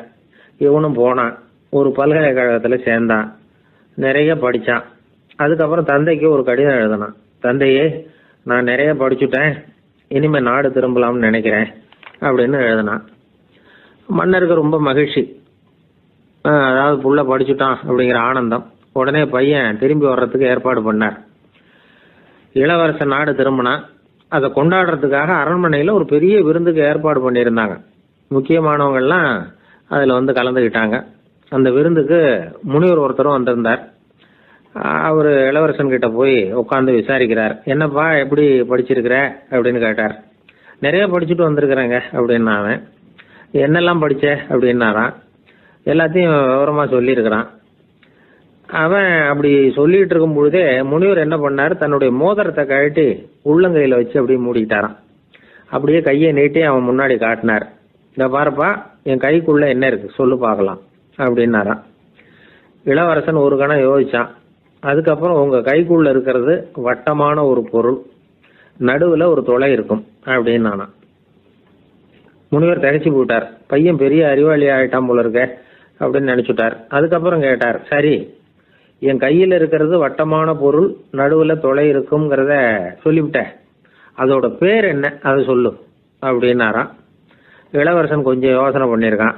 அப்புறம் சொன்னானா, முனிவரே, நான் படித்த விஞ்ஞானம் உங்களுக்கு பதில் சொல்கிறதுக்கு உதவலை, இருந்தாலும் பதில் சொல்கிறேன், அது ஒரு வண்டி சக்கரம் அப்படின்னானா. இப்போதான் முனிவர் யோசிச்சாராம். அவருக்கு புரிஞ்சுதான், அதாவது முட்டாளை படிக்க வைக்கலாம், ஆனால் சிந்திக்க வைக்க முடியாது அப்படிங்கிறத அவர் புரிஞ்சுக்கிட்டாராம். தகவல் அறிவு ஞானமாகாது அப்படிங்கிறார் ஓஷோ. ஏன்னா தகவல்கள் மாறுதலை ஏற்படுத்துறது இல்லை, ஆனால் ஞானம்ங்கிறது மாறுதலால் உண்டாகக்கூடிய ஒன்று. அதுதான் ரெண்டுக்கும் உள்ள வித்தியாசம். மனம் சரியான வழிக்கு வரணும், அதுக்கப்புறம் படிக்கிற கல்வி தான் உண்மையான கல்வி. சரி, மனம் சரியா வர்றதுக்கு என்ன வழி அப்படின்னு கேட்டால், மனிதன் முழு மாறுதலுக்கான வழிமுறை தியானம் தான் அப்படிங்கிறார் அவர். அதனால தான் நிறைய படிச்சிருக்கேன்னு சொல்றவன் எல்லாம் ஞானம் உள்ளவன் நினைச்சிடக்கூடாது. ஒருத்தர் இன்னொரு பெரிய மனிதரை அழைச்சிட்டு அறிமுகப்படுத்தினாராம். சார் நிறைய படிச்சிருக்கார், 3 MA வாங்கியிருக்கார், ஆனால் ஒரு விஷயம், அப்பப்போ கொஞ்சம் திருடுவார், அவ்வளவுதான், மற்றபடி அவர் ஒரு பெரிய அறிவாளி தான் அப்படின்னாராம். ஒரு ஆள் இருந்தார், விலங்குகள் பேரில் அவருக்கு ரொம்பவும் பிரியம். அதனால தன்னுடைய வீட்டில் ஒரு நாயை வளர்த்தார். அதே மாதிரி கழுதையையும் வளர்த்தார். அந்த கழுதை அவர் வீட்டு கொல்லை பக்கத்தில் நின்றுகிட்டு இருக்கும். ஏதாவது பொதி சுமக்கிற வேலை இருந்ததுன்னா அதை கவனிச்சுக்கும். அந்த நாய் வீட்டுக்குள்ளே இருக்கும். நாய்க்கு அந்த வீட்டில் ராஜ உபசாரம் தான். அதுக்கு அந்த வீட்டில் ஏகப்பட்ட மரியாதை. குளிக்கிறதுக்கு தனியாக சோப்பு, 2 வேளையும் பால், பிஸ்கட்டு, மத்தியானம் சாப்பாடு. அதுக்கு ஏதாவது உடம்பு சரியில்லைன்னா உடனே ஆஸ்பத்திரி வைத்தியம். ரொம்ப கொடுத்து வச்ச நாய். அந்த வீட்டு தலைவர் வெளியில் அப்படியே நடைப்பயிற்சி போனால் கூடவே இதுவும் போகும். அவர் மட்டும் தனியாக எங்கேயாவது வெளியில் போயிட்டு வந்தால் வீட்டுக்கு வந்த உடனே அந்த நாய் அவர்கிட்ட ஓடி வரும். அப்படியே எழும்பி முன்னங்கால் 2ஐயும் அவர் தோள் மேலே போட்டுக்கும். அவர் சிரிச்சுக்கிட்டே அது தலையில் செல்லமாக தட்டுவார். அவர் ஈசி சேரில் சாஞ்சிக்கிட்டு டிவி பார்ப்பார், பேப்பர் படிப்பார். அப்போலாம் அந்த நாய் அவருடைய காலடியில் படுத்துக்கும். அப்போ கூட அவர் அது தலையை செல்லமாக தடவி கொடுப்பார். அந்த நாய் படுக்கிறதுக்குன்னே ஒரு மெத்தை, சில சமயம் அது அங்கே இருக்கிற மேஜை நாற்காலி மேலே கூட ஏறி விளையாடும், சோபாவில் ஏறி உட்காந்துக்கும். இவ்வளவு செல்வாக்காக வளர்ந்தது அந்த நாய். இதையெல்லாம் அந்த கழுதை பார்த்துக்கிட்டே இருக்குது கொல்லை பக்கத்துல இருந்து. பார்த்துட்டு அது யோசிக்க ஆரம்பிச்சுதான், என்ன இது, இந்த வீட்டில் நாம தான் கழுதையாக உழைக்கிறோம், பொதி சுமக்கிறோம், நமக்கு ஒரு நல்ல சாப்பாடு கிடையாது, படுக்கை கிடையாது, ஒரு நாளாவது நம்ம தலையையோ முதுகையோ தடவி கொடுத்தது கிடையாது. ஆனால் அந்த நாய் இந்த வீட்டுக்காக ஒரு துரும்ப கூட அசைச்சதில்லை. அதை போய் இந்த வீட்டில் உள்ளவங்க இப்படி தலையில் வச்சு தாங்குறாங்களே அப்படின்னு யோசிச்சுதான் அந்த கழுதை. ரொம்ப நேரம் யோசிச்சுவிட்டு அதுக்கப்புறம் ஒரு முடிவுக்கு வந்திருக்குது. சரி, இனிமேல் நாமளும் அந்த நாய் மாதிரியே நடந்து பார்ப்போம், அது மாதிரியே பிஹேவ் பண்ணுவோம், அப்போவாவது நமக்கும் அந்த மரியாதை கிடைக்குதா பார்க்கலாம் அப்படின்னு ஒரு திட்டம் போட்டுது மனசுக்குள்ள. உடனே அந்த திட்டத்தை செயல்படுத்தவும் ஆரம்பிச்சுது. அதாவது அந்த வீட்டில் அந்த நாய் என்னென்ன செய்யுதோ அதையெல்லாம் இதுவும் செய்ய ஆரம்பிச்சுட்டுது. அந்த வீட்டு எஜமான் எங்கேயோ வெளியில் சுற்றிவிட்டு ரொம்ப அசந்து போய் வீட்டுக்கு திரும்பி வந்துகிட்டு இருந்தான். உடனே இந்த கழுதை என்ன பண்ணுச்சு தெரியுமா, அவங்ககிட்ட ஓடி போச்சு. ஓடி போய் அந்த நாய் என்ன பண்ணுமோ அது மாதிரியே பண்ணிச்சு. அதாவது அந்த ஆள் தோள் மேலே தன்னுடைய முன்னங்கால் ரெண்டையும் தூக்கி போட்டுவிடுது. அந்த ஆள் பயந்து போயிட்டான். அவனுக்கு ஒன்றும் புரியல, இது ஏன் இப்படி பண்ணுதுன்னு கொஞ்சம் ஒதுங்கி நின்னான். இது அவனை சுற்றி சுற்றி வருது, நாய் மாதிரி வாழை ஆட்டிக்கிட்டே சுற்றி சுற்றி வருது கழுதை. அவன் கிடுகிடுன்னு வீட்டுக்குள்ளே ஓடினான். இதுவும் பின்னாடியே ஓடிச்சு. அங்கே போய் நாய் மாதிரியே மேஜை நாற்காலி மேலே ஏறி குதிச்சு விளையாட ஆரம்பிச்சுட்டுது. சோபாவில் ஏறி உட்காருது. மேஜையில் இருந்த சாமான்லாம் கீழே விழுந்து உடையுது. கழுதை மேஜை மேலே ஏறி குதிச்சா என்னத்துக்கு ஆகும்? அந்த ஆள் பார்த்தான், சரி இந்த கழுதைக்கு என்னமோ ஆயிட்டுது அப்படின்னு முடிவு பண்ணான். ஒரு நல்ல கயிறா பார்த்து கொண்டான்னா அது கால்லையும் கழுத்துலையும் கட்டினான். தரன்னு இழுத்துட்டு போனான். அடித்து கொல்லை பக்கத்தில் கட்டி போட்டுட்டான். அண்ணா ஆகாரம் எதுவுமே கொடுக்கல, பட்னி போட்டுட்டான். இப்போ அந்த கழுதை யோசனை பண்ணி பார்க்குதான், என்ன இது நம்ம எஜமானுக்கு இன்னைக்கு என்ன ஆயிட்டுது இப்படி? அந்த நாய் பழகிறது மாதிரி தானே நாமளும் பழகணும். ஆனால் இந்த மனுஷன் நாயை அடிக்கலை, ஆனால் நம்மளை அடிக்கிறான். இப்படி கொண்டாந்து கட்டி போட்டானே, என்ன காரணமாக இருக்கும் அப்படின்னு யோசனை பண்ண ஆரம்பிச்சுட்டு தான் அந்த கழுதை. எதுக்கு இந்த கதைன்னா, இது மாதிரியே நாம கூட சில சமயம் யோசிக்கிறது உண்டாம். இயல்புலேருந்து மாறி நடக்க ஆரம்பிச்சிட்டோம்னா பல சமயங்களில் இப்படி யோசிக்கிறது மாதிரி தான் ஆயிடும். அதனால தான் ஒரு மனுஷன் எப்படி நடந்துக்கணுமோ அப்படி நடந்துக்கிட்டாதான் நமக்கு மரியாதை. வெறி நாய் கடிச்சுட்டா மனுஷன் அது மாதிரியே ஆயிடுறான் பார்த்தீங்களா, அவனோட இயல்பு மாறி போடுது. ஒருத்தனை பார்த்து இன்னொருத்தன் கேட்டானா, வெறி நாய் உன்னை கடிச்சுட்டா நீ என்ன பண்ணுவே அப்படின்னு கேட்டிருக்கான். நான் உடனே பேப்பரும் பேனாவும் கேட்பேன் நானா இவன். ஏன் உயில் எழுதுறதுக்கான்னு கேட்டிருக்கான் அவன். இல்லை, நான் யாரையெல்லாம் கடிக்கணும்னு ஒரு லிஸ்ட் தயார் பண்ணணும்ல, அதுக்காக அப்படின்னு நான். ஒருத்தர் தனியா ஒரு இடத்துல கண்ணை மூடிக்கிட்டே உட்காந்துருக்கிறார். தூங்கிட்டு இருக்கிறாரா, தியானம் பண்ணிட்டு இருக்கிறாரா, எப்படி கண்டுபிடிக்கிறது? நமக்கு தெரிஞ்ச வரைக்கும் தூக்கம்னா தலை அடிக்கடி சாயும், அப்புறம் நிமிரும். தியானம்னா ஆடாம அசையாம அப்படியே இருக்கும். இதுதான் நமக்கு தெரிஞ்ச வித்தியாசம். ஆனா தூக்கத்துக்கும் தியானத்துக்கும் நிறைய வித்தியாசம் உண்டு. ஒரு முட்டாள் தூங்க போனால் முட்டாளாகவே திரும்பி வருகிறான். அதே முட்டாள் தியானம் பண்ண போனால் அவன் ஞானியாக திரும்பி வருகிறான். இப்படி எல்லாம் பெரியவங்க சொல்லி வச்சிருக்கிறாங்க. அது இருக்கட்டும், ஞானிகளுக்கும் நமக்கும் என்ன வித்தியாசம்? இப்ப நாம அழகா ஒரு ரோஜா பூவை பாக்குறோம், ஆஹா எவ்வளவு அழகா இருக்குது அப்படின்னு ஆச்சரியப்படுறோம். ஒரு ஞானி அந்த ரோஜா பூவை பாக்குறார், அவரும் நினைக்கிறார், ஆஹா இது எவ்வளவு அழகா இருக்குது அப்படின்னு. உலக பொருள்களை நாம எப்படி ஐம்புலன்கள் மூலமா உணர்றோமோ அப்படித்தான் அவங்களும் உணர்றாங்க. அதுல ஒன்னும் வித்தியாசம் இல்ல. அல்வா சாப்பிடுறோம், அது நமக்கு மட்டும்தான் இனிக்கும், ஞானிகளுக்கு எல்லாம் கசக்கும் நான் சொல்லுவோம். அப்படி இல்ல, அதுல வித்தியாசம் இல்ல. அப்புறம் ஞானிகளுக்கும் நமக்கு என்னதான் வித்தியாசம்? அந்த வேறுபாடு எந்த கட்டத்துல ஆரம்பமாகுது அதை இப்ப பாப்போம். இப்ப மறுபடியும் அந்த ரோஜா பூ கிட்ட போவோம். ஞானி அதை பாக்குறார், ஆஹா எவ்வளவு அழகா இருக்குன்னு நினைக்கிறார். அதுக்கப்புறம் அதையே நினைக்கிறது இல்ல, வேற வேலையை பார்க்க போடுவார், அல்லது இயற்கையின் ஆற்றலை பத்தி நினைக்க ஆரம்பிச்சிருவார். அவ்வளவுதான். ஆனா நாம அப்படி செய்ய மாட்டோம். நாம என்ன செய்வோம் தெரியுமா? முதல்ல அந்த ரோஜா பூவை பார்ப்போம், ஆஹா எவ்வளவு அழகா இருக்குது இந்த ரோஜா பூன்னு நினைப்போம், அந்த அழகை ரசிப்போம். அப்புறம் இந்த மலர் நம்ம கிட்ட இருந்தா எவ்வளவு அழகா இருக்கும்னு நினைப்போம். அதுக்கப்புறம் அந்த மலர் நமக்கு வேணும்னு நினைப்போம். அதுக்கு அடுத்த கட்டம், அந்த மலர் இல்லைன்னா நம்மளால வாழ முடியாதுங்கிற நிலைமைக்கு வந்துருவோம். உடனே அந்த மலர் அடையறதுக்கு முயற்சி பண்ணுவோம். அதுக்கு யாராவது தடையா இருந்தா அவங்க மேல நமக்கு கோபம் வரும். அந்த கோபத்தின் காரணமா நம்ம விவேக புத்தியை இழந்துருவோம். யாருகிட்ட எப்படி நடந்துக்கணுங்கிறத மறந்துடுவோம். அதன் காரணமா ஞாபக மறதி ஏற்படும். அதாவது முன்பு விவேக புத்தி மழுங்கி இருந்ததுன்னா அது இப்ப அடியோட இல்லைங்கிற நிலைமை வந்துடும். அதன் காரணமா நம்ம புத்தியை இழந்துருவோம், கடைசியில அழிவோம். இந்த நிலைமை நமக்கு வந்துடக்கூடாதுன்னா அதுக்கு என்ன செய்யணும்? நமக்கு கெடுதல் செய்யக்கூடிய ஆசைகளை ஆரம்பத்திலேயே கிள்ளி எறிஞ்சிடணும். ஒரு விஷயம் என்ன தெரியுமா? எந்த ஆசைக்குமே முதல்ல வலு கிடையாது. அதை பத்தி நாம நினைக்கதான் அதுக்கு வலு உண்டாகுது. இளம் தளிரா இருந்தது இப்ப பெரிய மரமா ஆயிடுது. ஞானிகள் இந்த அளவுக்கு அதை வளர விடுறது இல்ல. அதுதான் நமக்கும் அவங்களுக்கும் உள்ள வித்தியாசம். ஒரு இளைஞன் கையில ஒரு குச்சியை வச்சுக்கிட்டு நடந்து போயிட்டு இருக்கிறான். இன்னொரு வயசானவர் கையில ஒரு குச்சியை வச்சுக்கிட்டு நடந்து போறார். அது அவருக்கு ஊன்றுகோல். அது இல்லைன்னா அவரால் நடக்க முடியாது. அது தவறி கீழே விழுந்தா அவரும் விழுந்துருவார். ஆனா அந்த இளைஞன் அப்படி இல்ல. அவனுடைய கைத்தடியை யாராவது எடுத்துட்டு போனா கூட அவன் கவலைப்பட மாட்டான். அவன் அந்த கைத்தடியை பயன்படுத்துறது மாதிரி தான் ஞானிகள் உலக பொருள்களை பயன்படுத்துறாங்க. ஆனா நம்ம மாதிரி சாதாரண ஆளுங்க அந்த வயசானவர் கைத்தடியை பயன்படுத்தினது மாதிரி உலக பொருள்களை பயன்படுத்துறோம். இதுதான் ஞானிகளுக்கும் நமக்கும் உள்ள வித்தியாசம். ஞானிங்கிறவர் பொருள்களை துறக்க மாட்டார், அதுகள் பேர்ல உள்ள பற்றுதலை தான் துறப்பார். எனக்கு தெரிஞ்ச ஞானி ஒருத்தர் இருக்கிறார். அவர் சொன்னார், 1988 ஜூன் மாதம் 1 தேதியை என்னால மறக்க முடியாதுன்னார். ஏன்னு கேட்டேன். அதுதான் எனக்கு ஞானம் வந்த நாள்னார். அப்படியா? ஆமா, அன்னைக்குதான் எனக்கு கல்யாணம் ஆச்சு, என் மனைவி பேரு ஞானம் அப்படின்னார். அதனால ஞானம் ஒவ்வொருத்தருக்கும் ஒவ்வொரு மாதிரி வரும். அதனால நாம ஞானிகளுடைய வாழ்க்கையை பார்த்து அவர்களை நெருங்க முடியுமான்னு பார்க்கணும். அந்த முயற்சி நமக்கு தேவை. அந்த வகையில நம்ம வாழ்க்கையை அமைத்து கொண்டால் வாழ்க்கையில படிப்படியா முன்னேறலாம், படிப்படியா வாழ்க்கையை அனுபவிக்க முடியும். ஒரு ஊர்ல ஒரு குரு இருந்தார். ஒரு நாள் அவரை தேடிட்டு ஒருத்தன் வந்தான். உனக்கு என்ன வேணும்னு கேட்டார் குரு. எனக்கு ஞான தெளிவு வேணும், அதுக்கு உங்க உபதேசம் எனக்கு தேவைன்னா. உபதேசம் வேணும்னா அதை பெற்றுக்கொள்ளுகிற அளவுக்கு தகுதி உள்ளவனா உன்னை தயார்படுத்திக்கணுமேன்னார். அதுக்கு நான் என்ன செய்யணும் சொல்லுங்கன்னா, முதல்ல நீ செய்ய வேண்டியது என்னன்னா, உங்ககிட்ட இருக்கிற எல்லா கெட்ட குணங்களையும் விட்டுட்டு 1 வருஷம் கழிச்சு வா, அப்புறம் பார்க்கலான்னார். அவ்வளவுதானே, சரின்னு சொல்லிவிட்டு அவன் போயிட்டான். 1 வருஷம் கழிச்சு வந்தான். அவன் அங்க வந்து சேர்ந்த சமயத்துல அந்த ஆசிரமத்தின் மண் தரைய ஒரு வேலைக்காரன் பெருக்கி சுத்தம் பண்ணிட்டு இருக்கிறான். அந்த மண் தரையிலிருந்து எழுந்த புழுதி அதிகமா இருந்தது. அது காத்துல கலந்தது. சீடனையே மறைக்கிற அளவுக்கு ஆயிட்டுது. ஒரே புழுதி மயம். சீடனுக்கு கோபம் வந்துட்டுது. அந்த வேலைக்காரனை அடிக்கிறதுக்காக கைய வாங்கிட்டு போனான். அவன் ஓடி போய் குரு கிட்ட சொல்லிவிட்டான், குருவே, உங்க உத்தரவுப்படிதான் நான் தரையை சுத்தம் பண்ணேன், ஆனா அந்த ஆளு என்ன அடிக்க வர்றான் அப்படின்னா.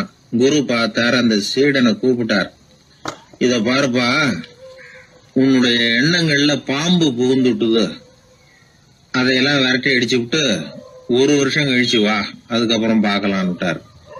சீடன் யோசனை பண்ணான். சரின்னு சொல்லிட்டு போயிட்டான். 1 வருஷம் கழிச்சு மறுபடியும் வந்தான்.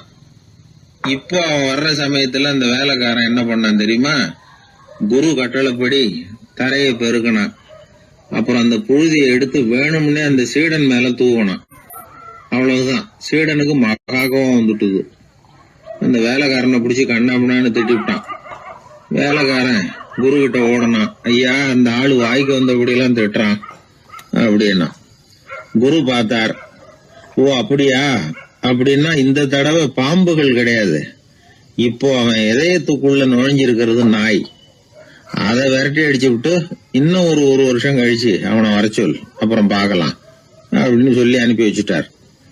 சீடன் திரும்பி போயிட்டான். 1 வருஷம் கழிச்சு மறுபடியும் வந்தான். இப்போ அவன் வர்றப்போ என்ன செய்யணுங்கிறத அந்த வேலைக்காரங்கிட்ட குரு ஏற்கனவே சொல்லி வச்சிருக்கிறார். அது பிரகாரமே அவன் பண்ணனான். அவன் என்ன செஞ்சான் தெரியுமா? கூட்டி பெருக்கணும் புழுதியை எல்லாம் ஒரு வாளி தண்ணியில போட்டு நல்லா கலக்கி அந்த சீடன் தலையில ஊத்தினான். இவ்வளவு செஞ்சும் இந்த தடவை அவனுக்கு கோபமே வரல. அதுக்கு பதிலா அவனை பார்த்து நன்றின்னா. எதுக்கு நன்றி தெரியுமா? எதையும் சகிச்சுக்கிட்டு அமைதியா இருக்கும் குணத்தை கற்றுக்கொள்வதற்கு உதவியா இருந்ததுக்காக அந்த வேலைக்காரனுக்கு நன்றி. இத கேள்விப்பட்ட உடனே அந்த குரு ஓடி வந்தார். இவனை கட்டி பிடிச்சுக்கிட்டார். இனிமே நான் உனக்கு உபதேசம் பண்ணலாம், அதுக்கான தகுதி உனக்கு வந்துட்டுதுன்னார். இதுல இருந்து என்ன தெரியுது? ஒருத்தர்கிட்ட உபதேசம் வாங்கணும்னா கூட அதுக்குன்னு ஒரு தகுதி நமக்கு தேவைப்படுது. சகிப்புத்தன்மை ஒவ்வொரு மனிதனுக்கும் தேவைதான். இந்த காலத்துல ஒரு குரு, அவரை தேடி ஒருத்தன் வந்தான். குரு அவனை நிமிர்ந்து பார்த்துட்டு சொன்னார், நீ முதல்ல சகிப்புத்தன்மையை வளர்த்துக்கிட்டு அதுக்கப்புறம் என்கிட்ட வாடினார். இவன் அவரை நிமிர்ந்து பார்த்துட்டு சொன்னான், குருவே, நான் உங்ககிட்ட வந்திருக்கிறதே சகிப்புத்தன்மையை வளர்த்துக்கிறதுக்காகத்தானே அப்படின்னு. ஒரு ஊர்ல ஒரு ராஜா இருந்தார். அவர் ஒரு நாள் காலையில அரண்மனையில மேல் மாடத்துல வந்து நின்றுகிட்டு இருந்தார். அப்போ ஒரு ஆள் வீதியில ரொம்ப வேகமா ஓடிக்கிட்டு இருக்கான். அதை ராஜா கவனிச்சார். அவன் மனசுல ஏதோ ஒரு தவிப்பு இருக்குங்கிறத புரிஞ்சுக்கிட்டார். உடனே அரண்மனை சேவகர்களை கூப்பிட்டார். அந்த ஆளை இங்கே அழைச்சிட்டு வாங்க அப்படின்னார். இவங்க ஓடி போய் அந்த ஆளை அழைச்சிட்டு வந்தாங்க. மன்னர் முன்னாடி நிறுத்தினாங்க. மன்னர் அவனை நிமிர்ந்து பார்த்தார். எதுக்காக இவ்வளவு வேகமாக ஓடிக்கிட்டு இருக்கிற அப்படின்னு கேட்டார். இதுக்கு அவன் சொன்னா, மன்னா, நம்ம கோட்டையின் வடக்கு வாசல் இருக்கு இல்லையா, அது ஓரமா ஒரு பெரிய பாறாங்கல் கிடக்கு. அதுக்கு அடியில் நான் ஒரே ஒரு வெள்ளி நாணயத்தை புதைச்சி வச்சிருக்கேன். அது இப்போ எனக்கு தேவைப்படுது. என்னுடைய மனைவிக்கு ஒரு பரிசு வாங்கி கொடுக்க வேண்டியிருக்கு. அதுக்காக தான் அவசரமாக ஓடிக்கிட்டு இருக்கிறேன் அப்படின்னா. மன்னர் யோசனை பண்ணார். அப்புறம் சொன்னார், அதுக்காகவா இப்படி ஓடுற? பரவாயில்ல, அதை பற்றி கவலைப்படாத. நான் உனக்கு 10 வெள்ளி காசுகள் தர்றேன், வாங்கிட்டு திரும்பி போ அப்படின்னார். இவன் தலையை சொரிஞ்சான். மன்னா, நீங்கள் கொடுக்கறத ரொம்பவும் மகிழ்ச்சியோடு வாங்கிக்கிறேன். இருந்தாலும் அதுக்கப்புறம் அந்த வடக்கு வாசலுக்கு போய் அங்கே இருக்கிற ஒரு நாணயத்தையும் எடுத்துக்கிட்டு போயிடுறேனே அப்படின்னானா. இதை பாருப்பா, அந்த ஒரு நாணயத்தை மறந்துடு, உனக்கு 100 வெள்ளி நாணயங்கள் தரேன் இருக்கார். மன்னா, ரொம்ப மகிழ்ச்சி. உங்கள் மாதிரி தாராள குணம் வேற யாருக்கும் வராது. நீங்கள் கொடுக்குற 100 நாணயங்களையும் வாங்கிக்கிறேன். இருந்தாலும் வடக்கு வாசலுக்கு போய் அதையும் எடுத்துக்கிட்டா 101 ஆயிடுமே அப்படின்னானா. இதை பாருப்பா, அந்த ஒரு நாணயத்தை மறந்துடு, அது எக்கேடாவது கெட்டு போகட்டும். நான் உனக்கு 100 பொற்காசுகள் தரேன், அதையாவது வாங்கிட்டு வந்த வழியிலேயே திரும்பி போடுன்னாராம். தங்க நாணயங்களே தரேன்னு சொல்றீங்க, தாராளமாக வாங்கிக்கிறேன். இருந்தாலும் வடக்கு வாசலுக்கு போய் அப்படின்னு மறுபடியும் ஆரம்பிச்சான். அரசர் பொறுமை இழந்துட்டார். கடைசியாக ஒரு முடிவுக்கு வந்துட்டார். இதை பாருப்பா, உனக்கு என்னுடைய ராஜ்யத்திலேயே பாதியை கொடுத்துட்றேன், அப்படியாவது திருப்தியாக திரும்பி போ அப்படின்னாராம். மன்னா, உங்களுடைய பெருந்தன்மைக்கு ஈடு இணையே கிடையாது. தேசத்திலேயே பாதி பிரித்து கொடுக்குறேன்னு சொல்கிறீங்க, அதனால் உங்ககிட்ட ஒரு சின்ன வேண்டுகோள் அப்படின்னானா. சொல்லுன்னாராம் மன்னர் ஆர்வமா. இவன் மெதுவாக ஆரம்பித்தான். அப்படி இந்த ராஜ்யத்தை 2ஆ பிரிக்கிறப்போ அந்த வடக்கு வாசல் இருக்கிற பக்கத்தை என்கிட்டயே கொடுத்துருங்கோ அப்படின்னானா. மன்னர் அசந்து போயிட்டார். இந்த கதை எதுக்காகன்னு கேட்டால், மனம்ங்கிறது ஒரு குரங்குங்கிறத புரிஞ்சுக்கிறதுக்காகத்தான். உன்னை பிடிச்சிக்கிட்டா லேசில் விடாது. அப்படிப்பட்ட மனசை அறிவு தான் வழி நடத்தணும். அதில் தான் வாழ்க்கையின் வெற்றி அடங்கியிருக்குது. ஒரு சின்ன பையன் தெருவில் அழுதுகிட்டு இருந்தான். ஏன்பா அழுவுறேன்னு ஒரு பெரியவர் கேட்டார். 1 ரூபா காசை இங்கே தொலைச்சுட்டேன் அப்படின்னா. சரி, அதுக்காக அழாத, அதுக்கு பதிலாக 10 ரூபா தரேன், இந்தா வச்சுக்கோன்னு கொடுத்தாரு. அந்த 10 ரூபாயை வாங்கி சட்டப்பையில் போட்டுக்கிட்டு அதை விட அதிகமாக சத்தம் போட்டு அழ ஆரம்பிச்சுட்டான். மறுபடியும் ஏன்டா அழறேன்னு கேட்டார் பெரியவர். அந்த 1 ரூபாயும் கிடைச்சிட்டுதுன்னா இப்போ என்கிட்ட 11 ரூபா இருக்குமே, இப்போ 10 ரூபா தானே இருக்கு அப்படின்னு சொல்லிவிட்டு அழறான். ஒரு பெரிய அரசன் இந்த உலகம் பூராவையும் ஆண்டுகிட்டு இருந்தான். ரொம்ப காலம் அப்படி அரசாட்சி பண்ணிக்கிட்டு இருந்தான். திடீர்னு அவனுக்கும் சில எதிரிகள் முளைச்சாங்க. அவங்கெல்லாம் ஒன்று சேர்ந்து இவனை தோற்கடிச்சுட்டாங்க. தோற்று போனதும் இவனுக்கு பயம் வந்துட்டுது, எங்கே எதிரிகள் நம்ம கொண்டுடுவாங்களோ அப்படின்னு. வெளியில் வந்தால் தனக்கு ஆபத்துன்னு பயந்துக்கிட்டு யாருக்கும் தெரியாமல் ஒரு குகைக்குள்ளே போய் பதுங்கி கிடக்கிறான். நிலைமையை பாருங்கள். முதல் நாள் அரண்மனையில் அதிகாரம் பண்ணிக்கிட்டு இருந்தவன் மறுநாள் குகையில் பயந்து போய் பதுங்கி கிடக்கிறான். ராத்திரி நேரம் வந்தது, பசி வயத்தை கிள்ளுது, பிச்சை எடுத்து சாப்பிட வேண்டிய நிலைமை. பிச்சை எடுக்கிறதுக்கு பாத்திரம் வேணுமே, என்ன பண்ணுறது அப்படின்னு அங்கேயும் இங்கேயும் பார்க்குறான். ஒரு மூலையில் யாரோ விட்டுட்டு போன ஒரு ஓடு கிடக்குது. அதை எடுத்துக்கிட்டு புறப்பட்டான். இருட்டில் வழி புரியல. ஏதோ ஒரு யூகத்தில் காலை மெதுவாக எடுத்து வச்சு நடந்து போயிட்டுருக்கிறான். வழியில் ஒரு கருப்பு நாய் படுத்து கிடந்தது. இருட்டில் அவன் இது கண்ணுக்கு சரியாக தெரியல. அவனுக்கு தவறி போய் காலை வச்சுட்டான். அது மேலே நாய் சும்மா இருக்குமா, வள்ளுன்னு விழுந்து கடிச்சு விட்டுது. காலை பார்க்குறான், காலத்தையும் நினச்சி பார்க்குறான். அரண்மனையில் வீரக்கழல் அணிந்த காலை உடைய மன்னா அப்படின்னு புகழ்வாங்களே புலவர்கள்லாம். ஆனால் அது இன்றைக்கி நாய் கடித்த காலம் ஆகிட்டுதே அப்படின்னு நினைக்கிறான். அது மட்டும் இல்லை, முன்னாடியெல்லாம் பொற்கிண்ணங்களில் தான் அவன் சாப்பிடுவான். ஆனால் இப்போது உடஞ்சி போன ஓட்டு, அது ஓட்டை கையில் வச்சுக்கிட்டு நிற்கிறான். அதில் யாராவது சாப்பாடு போடுவாங்களான்னு. முன்னாடியெல்லாம் நிறைய பேர் அரண்மனைக்கு வருவாங்க. அரசருக்கு காணிக்கைன்னு சொல்லி இவன் காலடியில் கொண்டாந்து கொட்டுவாங்க. அப்போலாம் இவன் அந்த ஜனங்களுடைய முகத்தை திரும்பி கூட பார்க்கறதில்ல, ரொம்ப கர்வமாக உட்காந்துருப்பான். அதே ஆள் இன்றைக்கி எல்லார் கண்ணிலையும் படுறது மாதிரி பிச்சை எடுத்துக்கிட்டு இருக்கிறான். அப்போலாம் காணிக்கைகளை தன்னுடைய கையால் வாங்கிறது தனக்கு கௌரவ குறைச்சல்னு நினச்சி தன்னுடைய வேலைக்காரங்களை விட்டு தான் அதை வாங்க சொல்லுவான். இப்போ பார்த்திங்கன்னா அவனே தன் கையாலேயே பிச்சை வாங்குறான். நினச்சி பாருங்கள், அந்த மனுஷன் முதல் நாள் அரசன், மறுநாள் பிச்சைக்காரன். எவ்வளோ வித்தியாசம்! செல்வம் தான் இப்படி ஒரு வித்தியாசம் ஏற்படுறதுக்கு காரணம். அப்படிப்பட்ட செல்வம் வாழ்க்கையை நடத்துறதுக்கு நமக்கு தேவை தான். ஆனால் அதையே நாம் அடைய வேண்டிய பயனாக நினைக்கிறோம் பாருங்க, அதுதான் வேடிக்கை. இதை நம்மாழ்வார் அழகாக ஒரு பாசுரத்தில் சொல்கிறார். ஒரு நாயகமாய் ஓட உலகுடன் ஆண்டவர் கருணாய் கவர்ந்த காலர் சிதைகிய பானையர் பெருநாடு காண இம்மையிலே பிச்சைதாம் கொள்வர் திருநாரணன் தாழ் காலம் பெற சிந்தித்து உய்மினோ அப்படிங்கிறார் நம்மாழ்வார். ஒரு பெரிய பணக்காரர் ஒரு துறவிகிட்ட போய், சாமி என்கிட்ட நிறைய பணம் இருக்குது, இருந்தாலும் நிம்மதி இல்லை, என்னால் நிம்மதியாக இருக்க முடியல, என்ன காரணம்னு கேட்டாராம். உடனே அந்த துறவி இதுக்கு நேரடியாக பதில் சொல்லாமல் பக்கத்தில் நின்றுக்கிட்டு இருந்த ஒரு குழந்தைய கூப்பிட்டார். அது ஓடியாந்தது. ஒரு ஆப்பிள் பழத்தை எடுத்து அது கையில் கொடுத்தார். அதை வாங்கிக்கிட்டு குழந்தை சிரிச்சுது. இன்னொரு பழத்தை எடுத்து கொடுத்தார். அதை இன்னொரு கையில் வாங்கிட்டு சிரிச்சுது. மூணாவது ஆப்பிள் எடுத்து கொடுத்தார். 2 பழத்தையும் நெஞ்சில் அணைச்சிக்கிட்டு 3ஆவது பழத்தையும் வாங்கிறதுக்கு முயற்சி பண்ணிச்சு. ஆனால் அது உடனே நழுவி கீழே விழுந்து உருண்டு ஓடிச்சு. ஏற்கனவே இருந்ததும் விழுந்துட்டுது. இப்போ அந்த குழந்தை அழ ஆரம்பிச்சுட்டுது.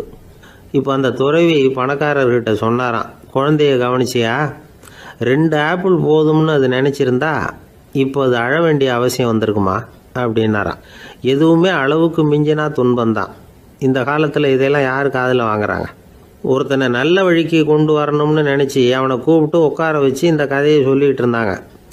சொல்லிவிட்டு அந்த குழந்தை செஞ்சது தப்பு தானே அப்படின்னு கேட்டிருக்கிறாங்க. ஆமாம், தப்பு தான், நானாக இருந்தால் அப்படி செஞ்சுருக்க மாட்டேன் நானா இவன். 2 பழமே போதும்னு சொல்லியிருப்பியா அப்படின்னு கேட்டிருக்காங்க. அப்படி இல்லைங்க, அவர் கொடுக்க கொடுக்க ஒவ்வொரு பழமாக வாங்கி பின்னாடி வச்சுட்டு மறுபடியும் கையை நீட்டுவேன் அப்படிங்கிறானா. இவெல்லாம் எந்த காலத்தில் திருந்துறது? ஒரு நாள் காலை நேரம் ஒரு குரு படுக்கையை விட்டு எழுந்திருக்கிறார். உடனே சீடர்களை பார்த்து எல்லாரும் இப்படி வாங்கங்கிறார். எல்லாரும் வர்றாங்க வேகமாக. என்னங்க வேணும் உங்களுக்கு அப்படிங்கிற மாதிரி எல்லாரும் குருவை பார்த்தாங்க பயபக்தியோட. குரு அந்த சீடர்களை பார்த்து, இதை பாருங்கள், இப்போ நான் ஒரு சிக்கலான விவகாரத்தில் மாட்டிக்கிட்டு இருக்கிறேன், அதை நீங்கள் தீர்த்து வச்சா நல்லதுன்னார். சீடர்களுக்கு ஒன்றும் புரியல. என்ன இது இவர் இப்படி சொல்கிறாரு? நமக்குள்ள எல்லா விவகாரங்களையும் தீர்த்து வைக்கிறவர் நம்ம குருநாதர், அவருடைய விவகாரத்தை நாம் தீர்த்து வைக்கிறதா? ஆச்சரியமாக இருக்குதே, குருநாதருக்கே சிக்கலா அப்படின்னு யோசனை பண்ண ஆரம்பித்தாங்க.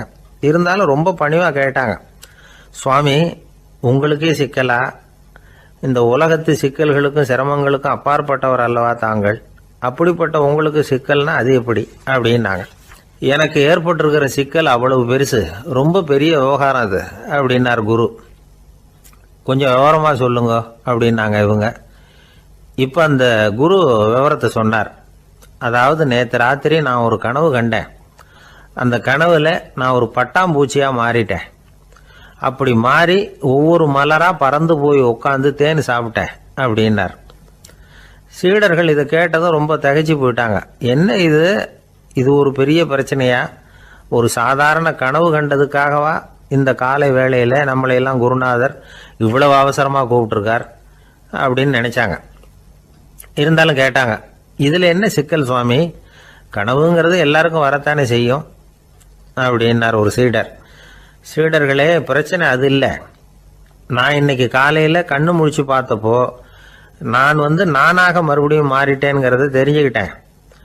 இதில் சிக்கல் என்னன்னா, இப்போ அந்த பட்டாம்பூச்சி தான் நானாக ஆயிட்டதாக கனவு கண்டுகிட்டு இருக்கா அப்படிங்கிறது தான்.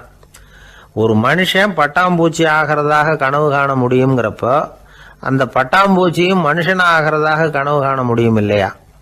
இப்போ எனக்கு யதார்த்த நிலை தெரியணும், எது நிஜம்னு தெரியணும். நேற்று ராத்திரி நான் கண்டது கனவா, அல்லது இது பட்டாம்பூச்சி கண்டுகிட்டு இருக்கிற கனவா? இதுதான் குரு கேட்ட கேள்வி. இதை கேட்டதும் சீடர்கள் ரொம்ப குழம்பி போயிட்டாங்க. சுவாமி, இது வரைக்கும் நாங்கள் தூங்குறப்ப பார்க்கறது கனவுன்னும் மூழ்கிட்டு இருக்கிறப்ப பார்க்கறது நனவுன்னு நம்பிக்கிட்டு இருக்கிறோம். இப்போ எங்களை ரொம்ப குழப்பிட்டீங்க, இதுக்கு பதில் சொல்ல எங்களுக்கு சக்தி இல்லை அப்படின்னு சொல்லிவிட்டாங்களாம். அதுக்கப்புறம் அந்த குரு சொன்னாராம், நினைவு தான் முக்கியமான அம்சம். முடிவு கட்டம்னா பகலின் நினைவுகளை விட இரவின் கனவுகளே ரொம்ப உண்மை. ஒருத்தன் தூங்க போனால் தூங்கிக்கிட்டே இருந்தால் அவன் காணும் கனவு பொய்ங்கிறத அவன் உணர மாட்டான். ஒவ்வொரு கனவும் காணும் பொழுது அது ரொம்ப உண்மையாக தான் தெரியுது. ஒரு கனவு கூட உண்மை இல்லைன்னு கனவுல தோன்றுவதே இல்லை அப்படின்னார் குரு. அகில வாழ்வு அத்தனையும் சொற்பனம் கண்டாய் அப்படிங்கிறார் தாயுமானவர். ஆகையினால நம்ம கனவுலேருந்து நாம் என்னைக்கு முழிச்சிக்க போகிறோம் அப்படிங்கிறது தான் ஒரு முக்கியமான கேள்வி. ஒருத்தர் வந்தார், காலில் கட்டோடு வந்தார். என்னங்க காலில் கட்டுன்னு? சார், நேற்று ராத்திரி தூக்கத்தில் எங்கள் வீட்டு கூரையில் ஏணியை சாத்தி வச்சு இறங்கினப்போ வழுக்கி விழுந்து காலை உடச்சிக்கிட்டேன்னார். உங்கள் வீட்டில் தான் ஏணியே கிடையாது சார் அப்படின்னு. உண்மைதான் சார், நான் கீழே விழுந்து முழிச்சுக்கிட்டதுக்கு அப்புறம் தானே ஏணி இல்லைங்கிறது எனக்கு ஞாபகம் வந்தது அப்படின்னார். பொங்கல் திருநாள். பொங்கல் திருநாள்னா இது ஏதோ அறுவடை திருநாள் அப்படின்னு சொல்லுவோம். அதாவது வருஷம் பூரா நாம் பாடுபட்டு அதனுடைய பலனை அனுபவிக்கிற நாள் அப்படிங்கிறது நாம் சொல்லிகிட்டு இருக்கிறது. இது முக்கியமாக இது ஒரு நன்றி அறிவிப்பு நாள் அப்படின்னு சொல்லுவாங்க. இன்றைக்கி நிறைய நன்றி அறிவிப்பு கூட்டம்லாம் நடந்துக்கிட்டு இருக்குல்ல, அது மாதிரி விவசாயிகள் நடத்துகிற ஒரு நன்றி அறிவிப்பு விழா இது. யாருக்கு நன்றி சொல்கிறாங்கன்னா ஆதவனுக்கு. அதாவது சூரியன் இல்லைன்னா விவசாயம் இல்லை. அதனால் ஆதவனுக்கு நன்றி செலுத்துகிற நாளாக இந்த பொங்கல் திருநாளை நாம் கொண்டாடுறோம். அதாவது இந்த பொங்கலில் விவசாயிகள்கிட்டேருந்து நிறைய பண்புகளை நாம் தெரிஞ்சுக்க வேண்டிய நாள் இது. விவசாயிகள் அவங்க விவசாயம் முன்னேறி இருக்கிற அளவுக்கு விவசாயிகளுடைய வாழ்க்கை தரம் முன்னேறலை. அந்த அளவுக்கு அவர்கள் நாட்டுக்காக உழைச்சிக்கிட்டு இருக்கிறாங்க. அந்த காலத்திலே அதை பற்றி ஒரு கதை சொல்கிறது உண்டு. ஒரு வயசான ஆள் நிலத்தில் ஏறு உழுதுகிட்டு இருந்தாராம். கிழிஞ்சு போன ஒரு சின்ன துண்டை தான் இடுப்பில் கட்டியிருந்தாராம். தலையில் ஒரு கந்தலை சுற்றி இருந்தார். உடம்பு பூரா சேரு, ரொம்ப ஏழை. ஏறு ஓட்டிகிட்டு இருக்கிறவர் வேறு எப்படி இருப்பார்? இருந்தாலும் அந்த ஆள் ரொம்ப ஜாலியாக பாட்டு பாடிக்கிட்டே ஏறு உழுதுகிட்டு இருந்தாராம். உடம்புல தான் அவர் ஏழையை தவிர மனசில் ஒரு ஏழையாக தெரியல. அந்த சமயத்தில் அந்த நாட்டு ராஜா அந்த பக்கமாக குதிரை மேலே வந்தாராம். வேட்டைக்கு போயிட்டு பரிவாரங்களோடு திரும்பி வந்துக்கிட்டு இருக்கிறார். ரொம்ப செல்வ செழிப்பில் இருக்கிற ராஜா அவர் இந்த வயசான விவசாயியை பார்த்துருக்கார். இந்த ஆள் ரொம்பவும் ஏழைங்கிறது அவர் பார்த்தாவே பளிச்சுன்னு தெரியுது. கட்டிக்கிறதுக்கு நல்ல துணி இல்லை, உடம்போ இழைச்சி போயிருக்குது, வயிறு முதுகில் போய் ஒட்டிக்கிட்டு இருக்கு, கண்ணு குழி விழுந்து போயிருக்குது. ஆனாலும் முகத்தை பார்த்தா சந்தோஷமாக இருக்கிற மாதிரி இருக்குது. இவ்வளவு உற்சாகமாக பாடிக்கிட்டு இருக்கிறாரே அப்படின்னு ஆச்சரியமாக நினச்சி பார்த்தார் அந்த ராஜா. சரி, அவர்கிட்ட கொஞ்சம் பேச்சு கொடுத்து பார்க்கலாம் அப்படின்னு முடிவு பண்ணார். ஐயா பெரியவரே, இப்படி கொஞ்சம் வர முடியுமான்னாராம். பொழுது போகிறதுக்குள்ளே நான் இந்த வயல் பூரா உழவு ஓட்டி ஆகணும், அதனால் பேசுகிறதுக்கு நேரம் இல்லை அப்படின்னாராம் அந்த பெரியவர். என்ன அவ்வளவு அவசரமாக? மீதி இருந்தால் நாளைக்கு உழுதக்கூடாதா? அது சரி, உனக்கு எத்தனை ஏக்கர் நிலம் இருக்குது அப்படின்னு விசாரிச்சிருக்கார் ராஜா. எனக்குன்னு சொந்தமாக உள்ளங்கை அளவு கூட நிலம் கிடையாது. இது எங்கள் முதலாளியோட நிலம். இதை பூராவும் உழுது முடித்தாதான் அவர் கூலி கொடுப்பார். நான் கூலிக்கு உழுதுகிட்டு இருக்கிறேன். உங்ககிட்ட பேசிக்கிட்டு இருந்தால் அவருக்கு துரோகம் பண்ணது மாதிரி ஆகிடும் அப்படின்னாராம். ராஜா குதிரையை விட்டு கீழே இறங்கினார். வரப்பில் நடந்து அந்த பெரியவர்கிட்டே போனாராம். சரி, ஒரு நாள் பூரா உழுதா உனக்கு எவ்வளவு கூலின்னு கேட்டிருக்கார். 8 அணா கூலி கிடைக்கும்னாராம் அவர். இது ரொம்ப காலத்துக்கு முன்னாடி நடந்த ஒரு சம்பவங்கிறதுனால அப்போ 8 அணா கூலிங்கிறது ரொம்ப பெருசு. இருந்தாலும் அதுவும் அந்த ராஜாவுக்கு பெரிய கூலியாக தெரியல. இவ்வளவு தானா, இதை வச்சுக்கிட்டு நீ எப்படி காலம் தள்ளுற அப்படின்னாராம். ஒன்றும் கவலை இல்லை அப்படின்னாராம் அவர். ராஜாவுக்கு ரொம்ப ஆச்சரியமாக போச்சு. 8 அணா கூலி வாங்குகிற இந்த ஆள் கவலை இல்லாமல் இருக்கிறார், ஏராளமான வசதியோடு இருக்கிறன்னா கவலை இல்லாமல் வாழ முடியலையே அப்படின்னு நினச்சி பார்த்துருக்கார். அது சரி, 8 அணாவில் எப்படி குடும்பம் நடத்துகிற அப்படின்னு கேட்டாராம். எனக்கு கிடைக்கிற 8 அணாவில் 2 அணா குடும்பத்துக்கு செலவழிக்கிறேன், 2 அணா பழைய கடனுக்கு கொடுக்குறேன், 2 அணா தர்மம் செய்கிறேன், 2 அணா வட்டிக்கு கொடுக்குறேன், ஒரு குறையும் இல்லைன்னாராம். ராஜாவுக்கு ஒன்றும் புரியல. எனக்கு ஒன்றும் புரியலேன்னு இருக்கார். ஐயா, எனக்கும் என் மனைவிக்கும் 2 அணா செலவாகுது. வயசான அம்மா அப்பா இருக்கிறாங்க, சின்ன வயசில் என்னை காப்பாற்றினவங்க அவங்க. அந்த கடனுக்கு 2 அணா செலவாகுது, அது பழைய கடன். என் தங்கச்சி ஒருத்தி ஆதரவு இல்லாத நிலைமையில் தன்னுடைய மகனோட என் வீட்டில் இருக்கிறா. அவளுக்கும் அவள் மகனுக்கும் 2 அணா செலவு பண்ணுறேன், அது தர்மம். எனக்கு 2 பிள்ளைங்க இருக்கிறாங்க, அவங்களுக்கு 2 அணா செலவு பண்ணுறேன், அது வட்டிக்கு கொடுக்கறது மாதிரி. பிற்காலத்தில் அவங்க எங்களை காப்பாற்றுவாங்க. அந்த வகையில் நான் திருப்தியோடு வாழ்ந்துக்கிட்டு இருக்கிறேன் அப்படின்னாராம். ராஜாவுக்கு அர்த்தம் புரிய ஆரம்பிச்சுதான். அந்த பெரிய நிலத்தை விலை கொடுத்து வாங்கி அந்த பெரியவருக்கே தானமாக கொடுத்துட்டாராம். இப்போ உழுதவருக்கே நிலம் சொந்தமாகிட்டுது. அன்னையிலேருந்து அரசனுக்கும் ஆறுதல் கிடைச்சிதான். இப்படி ஒரு கதை சொல்லுவாங்க. 8 அணா வருமானத்தை வச்சுக்கிட்டு எப்படி காலத்தை தள்ளுறதுன்னு சொல்கிறதுக்காக இந்த கதையை சொல்கிறதாக யாரும் தப்பாக நினச்சிக்கக்கூடாது. கிடைக்கிறத எப்படி பங்கு போடுறார், எப்படி திருப்தியாக வாழறார் அப்படிங்கிறது தான் முக்கியம். அது மாதிரி இன்றைக்கு இந்த பொங்கல் திருநாளில் உழவர்கள் மனசு மகிழ்ச்சியாக இருந்ததுன்னா அது எல்லாரும் மகிழ்ச்சியாக இருக்கிறது மாதிரி அர்த்தம். அதனால் அவர்கள்ட்டேருந்து நாம் பாடம் கற்றுக்கணும். சில உழவர்கள் தங்கள் நிலத்தில் விளையிறத தாங்கள் சாப்பிட மாட்டாங்க. அடுத்தவங்கள்ட்ட விற்றுட்டு சந்தையில் போய் வேறு அரிசி வாங்கிட்டு வந்து தான் இவங்க சாப்பிடுவாங்க. அப்படிப்பட்ட விவசாயிகள்லாம் இது உண்டு. பங்கிடுகிற பண்பை உழவர்கள்ட்டேருந்து கற்றுக்கொள்ளுங்கள் அப்படிம்பாங்க. ஒரு ஆள் நிம்மதியாக மகிழ்ச்சியாக இருந்தானா உங்கள் நிம்மதிக்கும் மகிழ்ச்சிக்கும் என்ன காரணம்னு கேட்டிருக்கார் இன்னொருத்தர். என்கிட்ட இருந்தது பூராவையும் என் பிள்ளைங்களுக்கு சமமாக பங்கு போட்டு கொடுத்துட்டேன், எனக்குன்னு எதுவுமே வச்சுக்கல, அதுதான் நிம்மதிக்கு காரணம்ன்றிருக்கான். உங்ககிட்ட இருந்தது எவ்வளவு இருந்தது அப்படின்னு கேட்டிருக்காரு அவர்.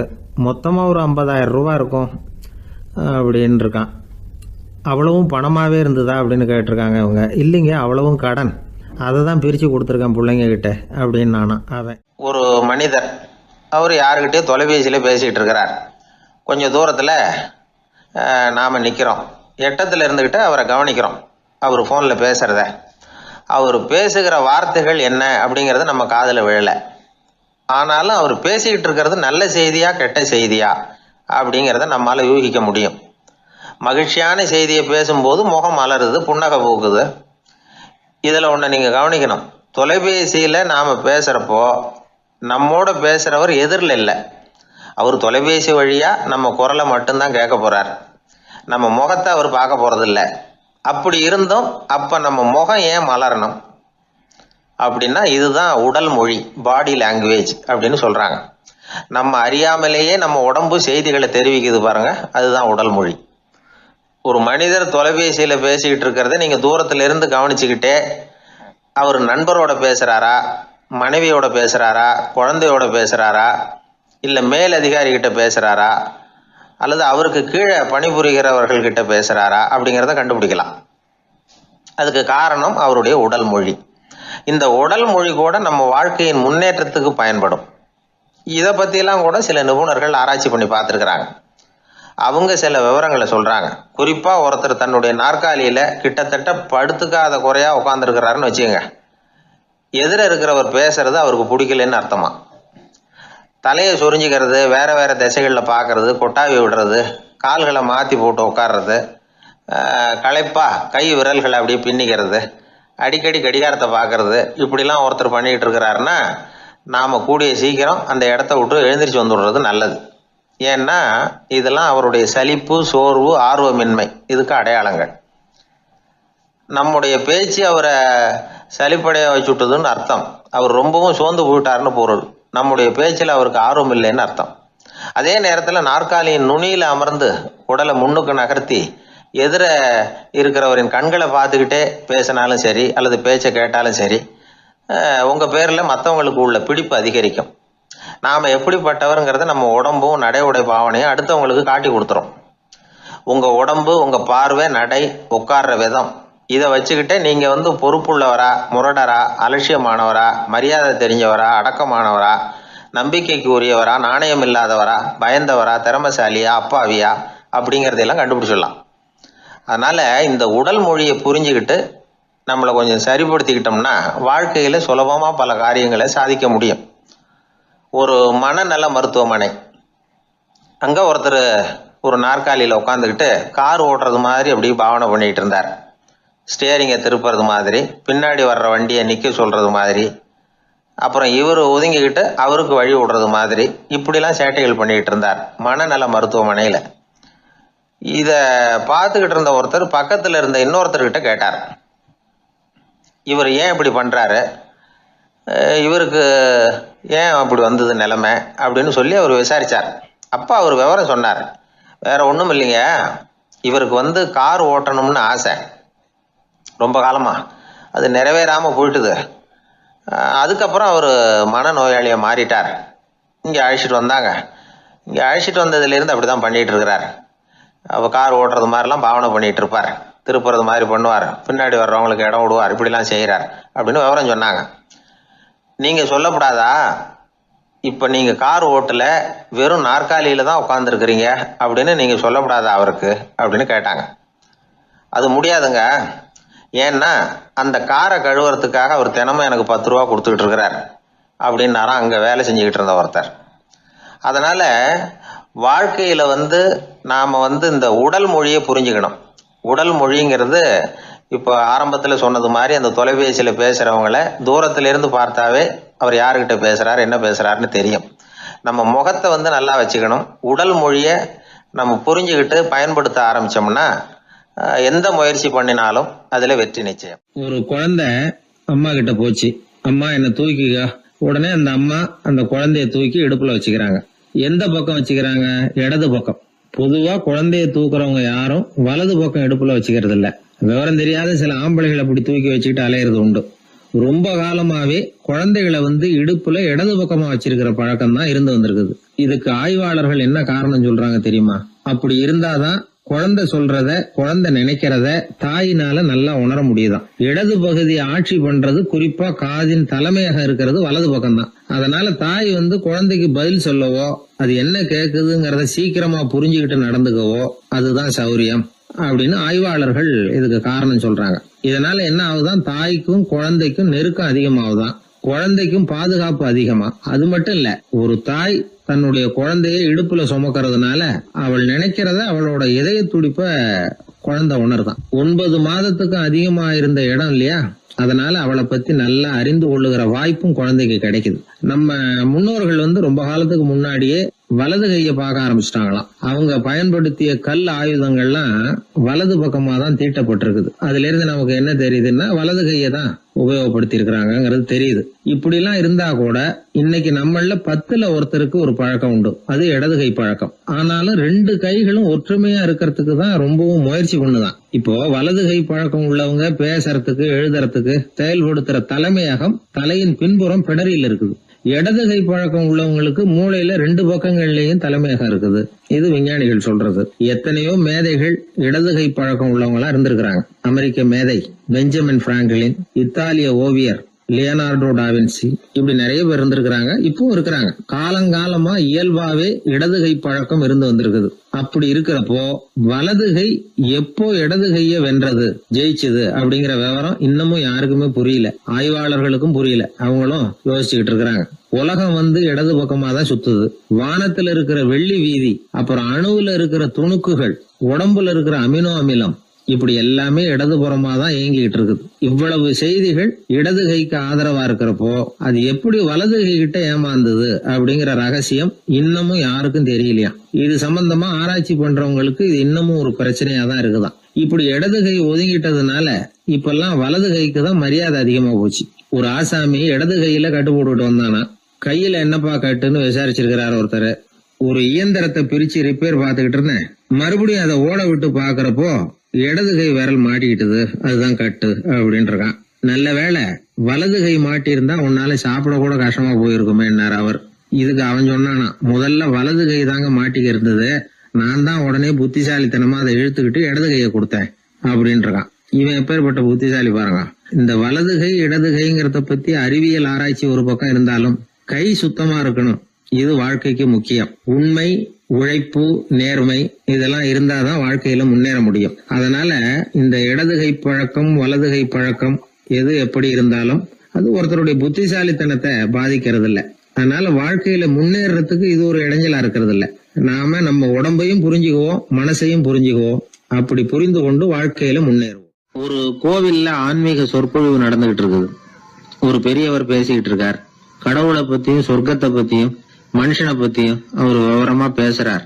எல்லாரும் உட்கார்ந்து கேக்குறாங்க. அந்த கூட்டத்துல ஒரு தத்துவ ஞானியும் உட்கார்ந்து இருக்கிறார். அவருடைய நண்பர். பேசி முடிச்சதும் அந்த பெரியவர் மேடையை விட்டு இறங்கினார். நேரா அந்த தத்துவ ஞானி கிட்ட வந்தார். எப்படி இருந்தது என்னுடைய பேச்சு அப்படின்னு கேட்டார். நீங்க பேசினது ஒண்ணுக்கு ஒண்ணு முரண்பாடா தெரிஞ்சது அப்படின்னாரா இவரு. நான் என்ன அப்படி தப்பா பேசிவிட்டேன் அப்படின்னாரா அவரு. கடவுளை நம்புகிறவன் சொர்க்கத்துக்கு போவான்னு சொன்னீங்க, அப்புறம் நல்ல விதமா வாழறவன் சொர்க்கத்துக்கு போவான்னு சொன்னீங்க அப்படின்னாராம். இதுல என்ன முரண்பாடுன்னு கேட்டிருக்காரு அவர். இதுலதான் முரண்பாடு தெரியுது எனக்கு. அதாவது இங்க ஒருத்தன் எல்லா தப்பும் பண்ணிட்டு இருக்கிறான், அவன் கடவுளை நம்பினான்னா அவன் சொர்க்கத்துக்கு போவானா, இது என்னுடைய முதல் கேள்வி. இல்லைன்னா ஒருத்தன் எந்த தப்பும் பண்ணல, ரொம்ப ஒழுங்கா வாழ்ந்துகிட்டு இருக்கிறான், ஆனா அவன் கடவுளை நம்பல, அவன் என்ன நரகத்துக்கு தான் போவானா. கடவுள் நம்பிக்கை உள்ள ஒரு திருடன் என்ன ஆவான், எங்க போவான். கடவுள் நம்பிக்கையே இல்லாத ஒரு நல்லவன் என்ன ஆவான், எங்க போவான். ஒருத்தன் இங்க கடவுள் நம்பிக்கையோட வாழறது முக்கியமா அல்லது நல்லவனா வாழறது முக்கியமா? இதுதான் இவர் கேட்ட கேள்வி. இதை கேட்டதும் அந்த பெரியவர் குழம்பி போட்டார். அவர் சொன்னது நியாயம் தானே. கடவுளை நம்புறவன் தான் சொர்க்கத்துக்கு போவான்னா பேசாம கடவுளை நம்பிக்கிட்டு இந்த உலகத்துல எல்லா தப்பும் பண்ணிட்டு இருக்கலாமே. பேச்சாளர் குழப்பத்தோட வீட்டுக்கு போனார், படுத்து தூங்கினாரு. ஒரு கனவு வந்தது. கனவுல அவர் ஒரு ரயில்ல வேகமா போயிட்டு இருக்கிறார். எதிரில் உட்கார்ந்து இருக்கிறவரை பார்த்து நாம இப்ப எங்க போறோம்னு கேட்டார். சொர்க்கத்துக்கு போயிட்டு இருக்கிறோம் அப்படின்னாங்களாம். ரயில் போய் நின்னுது. இவர் இறங்கினார்.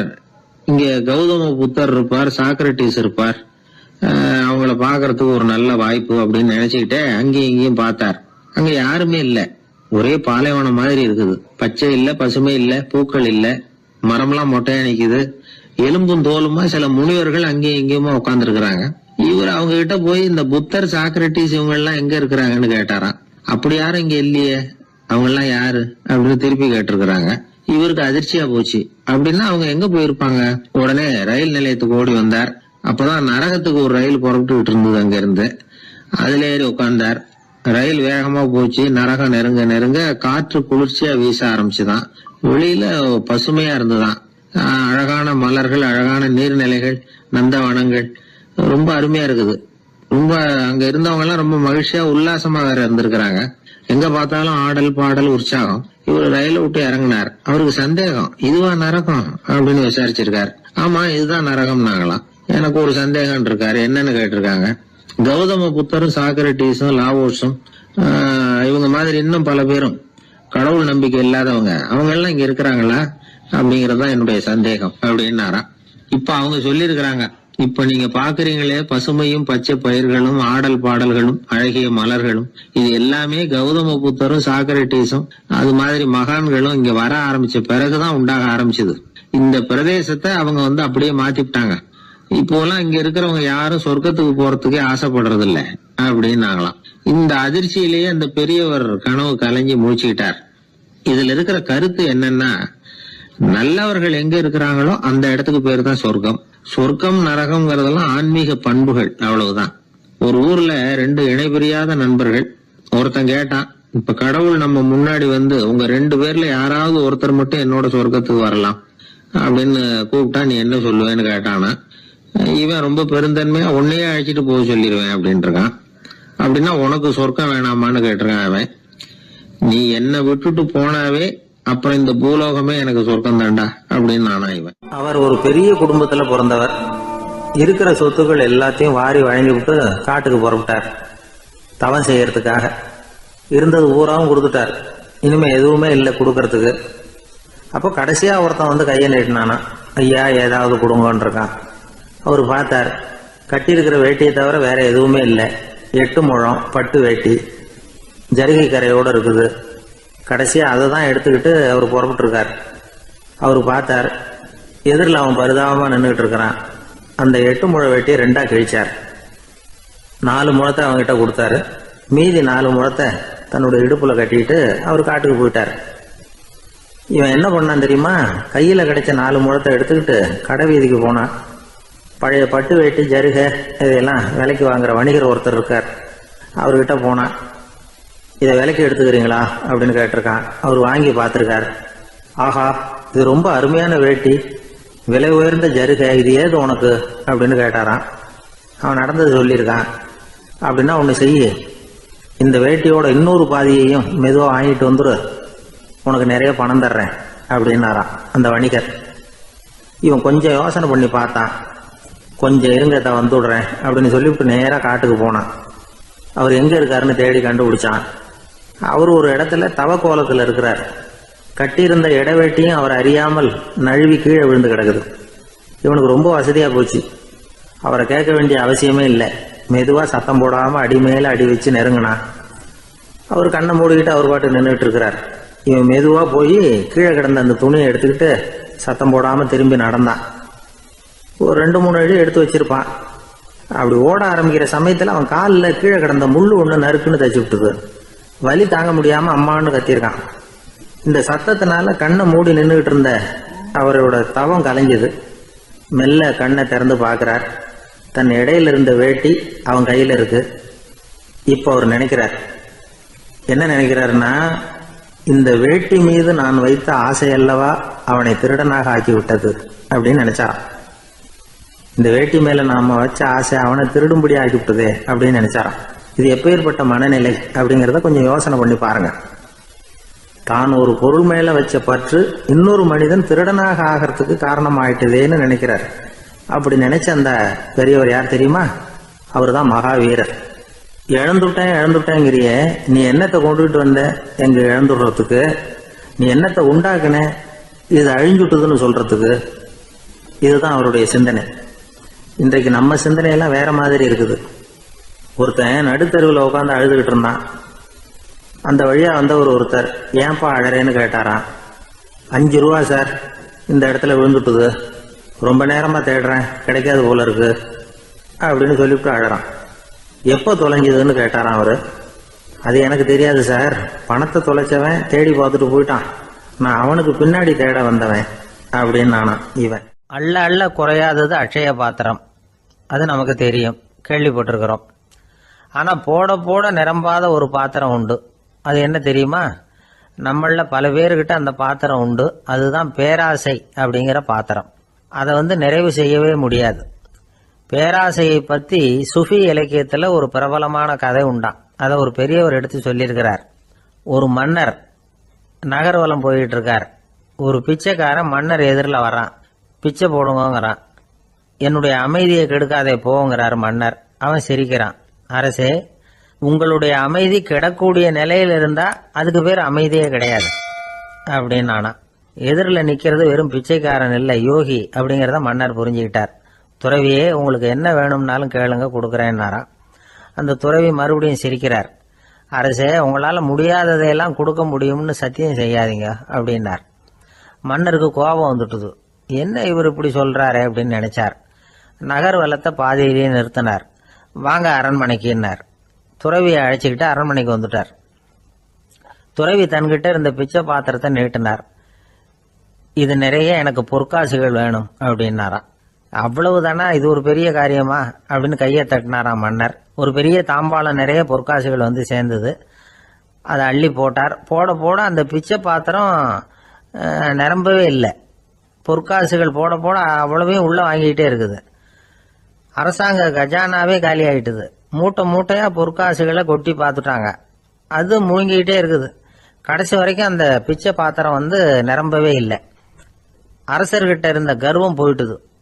அப்படியே பொத்துன்னு துறவி காலில் விழுந்தார். அப்போ அந்த துறவி சொன்னாராம், மன்னா, இந்த பிச்சை பாத்திரத்தை உங்களால மட்டும் இல்லை, வேற யாராலையும் நிரப்ப முடியாது. அதுக்கு என்ன காரணம்னா, இது சாதாரண பிச்சை பாத்திரம் இல்லை, பேராசைகளோட வாழ்ந்து செத்து போன ஒரு மனிதனின் மண்டை ஓடுது அப்படின்னாராம். பாருங்க, இதுதான் அந்த சுஃபி இலக்கிய கதை. செத்த பிறகும் நிறைவு இல்லைன்னா அது எப்பேற்பட்ட பேராசையா இருக்கும்னு யோசிச்சு பார்த்துங்க. நம்மால் ஒருத்தர் கல்யாணம் பண்ணிக்க பொண்ணு பார்த்துக்கிட்டு இருந்தார். அழகு, அறிவு, படிப்பு எதுவும் தேவையில்லை, பணம் மட்டும் இருந்தா போதும் அப்படின்னு பார்க்குறவங்க கிட்ட எல்லாம் சொல்லி வச்சார். ரொம்ப நாளைக்கு அப்புறம் ஒரு பணக்காரர் கிடைச்சார். அவர் சொன்னார், இதை பாருங்க, எனக்கு 20 வயசுல ஒரு மகள், அவளை நீங்க கல்யாணம் பண்ணிட்டா 2 லட்சம் பணம் கொடுப்பேன். 25 வயசுல ஒரு பொண்ணு, அவளை கல்யாணம் பண்ணிட்டா 2.5 லட்சம் தருவேன். 30 வயசுல ஒரு பொண்ணு இருக்கா, அவளை கல்யாணம் பண்ணிட்டா 3 லட்சம் தருவேன். என்ன சொல்ற அப்படின்னாராம். இவன் கொஞ்ச நேரம் யோசிச்சு பார்த்துருக்கான். அதுக்கப்புறம் மெதுவா அவரை நிமிர்ந்து பார்த்து, ஏன் சார், உங்ககிட்ட 50 வயசுல ஏதாவது பொண்ணு இருக்கா அப்படின்னு கேட்டானா. ஒரு ஊர்ல ஒரு ஞானி இருக்கிறார். ரொம்ப பெரிய ஞானி. ரொம்ப வயசாயிட்டுது. கடைசி காலத்துல அவர்கிட்ட சில பேர் வந்தாங்க. உங்க குரு யார் அப்படின்னு கேட்டாங்க. அவர் நிமிர்ந்து பார்த்தார். எனக்கு ஆயிரக்கணக்கான குருமார்கள் உண்டு, அவங்க பேரெல்லாம் சொல்லணும்னா இந்த காலம் பத்தாது, ஆனா முக்கியமான ஒரு 3 பேரை பத்தி மட்டும் உங்களுக்கு சொல்றேன் அப்படின்னாராம். அப்புறம் சொன்னார், அந்த 3 பேர்ல ஒருத்தன் ஒரு திருடன். ஒரு சமயம் ஒரு பாலைவனம் வழியா நான் போய்கிட்டு இருந்தேன். அப்போ வழி தவறி போய் ஒரு கிராமத்துக்கு போயிட்டேன். அது இருட்டு நேரம், நடு ராத்திரி, ஊரே உறங்கி போச்சு. அந்த நேரத்தில் ஒரு ஆள் மட்டும் ஒரு வீட்டு சுவத்தில் ஏதோ பண்ணி உள்ளே நுழையிறதுக்கு முயற்சி பண்ணிட்டு இருக்கிறான். அவங்கிட்ட போய் நான் இன்னைக்கு இங்கே எங்கே தங்க முடியும் அப்படின்னு கேட்டேன். அதுக்கு அவன், இந்த ராத்திரி வேளையில் அது ரொம்ப சிரமம், ஒரு திருடனோட உங்களால் தங்க முடியும்னா நீங்கள் என்னோட தங்கலாம் அப்படின்னா. நான் அவங்க கூட 1 மாதம் தங்கியிருந்தேன். ஒவ்வொரு நாள் ராத்திரியும் இப்போ நான் என்னுடைய வேலைக்கு போகிறேன், நீங்கள் ஓய்வு எடுத்துக்கோங்க அப்படின்னு சொல்லிவிட்டு போவான். அவன் திரும்பி வந்த உடனே உனக்கு ஏதாவது கிடைச்சிதான்னு நான் கேட்பேன். அதுக்கு அவன் இன்னைக்கு ராத்திரி ஒன்றும் இல்லை, நாளைக்கு மறுபடியும் முயற்சி பண்ணுவேன் அப்படின்பா. எப்பவும் அவன் நம்பிக்கை இழந்ததே கிடையாது, எப்பவும் சந்தோஷமாகவே இருப்பான். நானும் ரொம்ப காலமாக தியானம் பண்ணிக்கிட்டே இருந்தேன், ஒன்றுமே நடக்கலை. ஆனால் நான் என்ன பண்ணேன் தெரியுமா, மனசு வருத்தப்படும், நம்பிக்கை இழந்துருவேன். அப்போல்லாம் அந்த திருடனுடைய விடாமுயற்சி தான் ஞாபகத்துக்கு வரும். அதனால் அந்த திருடன் எனக்கு ஒரு குரு. என்னுடைய 2வது குரு யாருன்னா அது ஒரு நாய். இது எப்படின்னா, ஒரு சமயம் எனக்கு ரொம்ப தாகமாக இருந்தது. ஒரு நதியை நோக்கி போய்கிட்டு இருந்தேன். அப்போ ஒரு நாயும் வந்தது. அதுக்கும் தாகம். ஓடி வந்து ஆற்றை பார்த்துது. அதோட நிழல் வந்து ஆற்றுல தெரிஞ்சுது. அதை பார்த்ததும் பயந்துட்டுது. அதாவது அது தன்னுடைய சொந்த உருவத்தையே கண்டு பயந்தது. அதை பார்த்து குறைக்குது, திரும்பி ஓடிச்சு. ஆனால் அதுக்கு தாகம் அதிகமாக இருந்ததுனால அது மறுபடியும் திரும்பி வந்தது. பார்த்தா மறுபடியும் தண்ணியில் நாயோட உருவம் தெரியுது. இப்படி சில தடவை பண்ணிச்சு. இருந்தாலும் கடைசியில் தண்ணியில் குதிச்சுட்டுது துணிஞ்சி. இப்படி குதித்த உடனே அதோட உருவமும் மறைஞ்சுட்டுது. இதை பார்த்தேன்.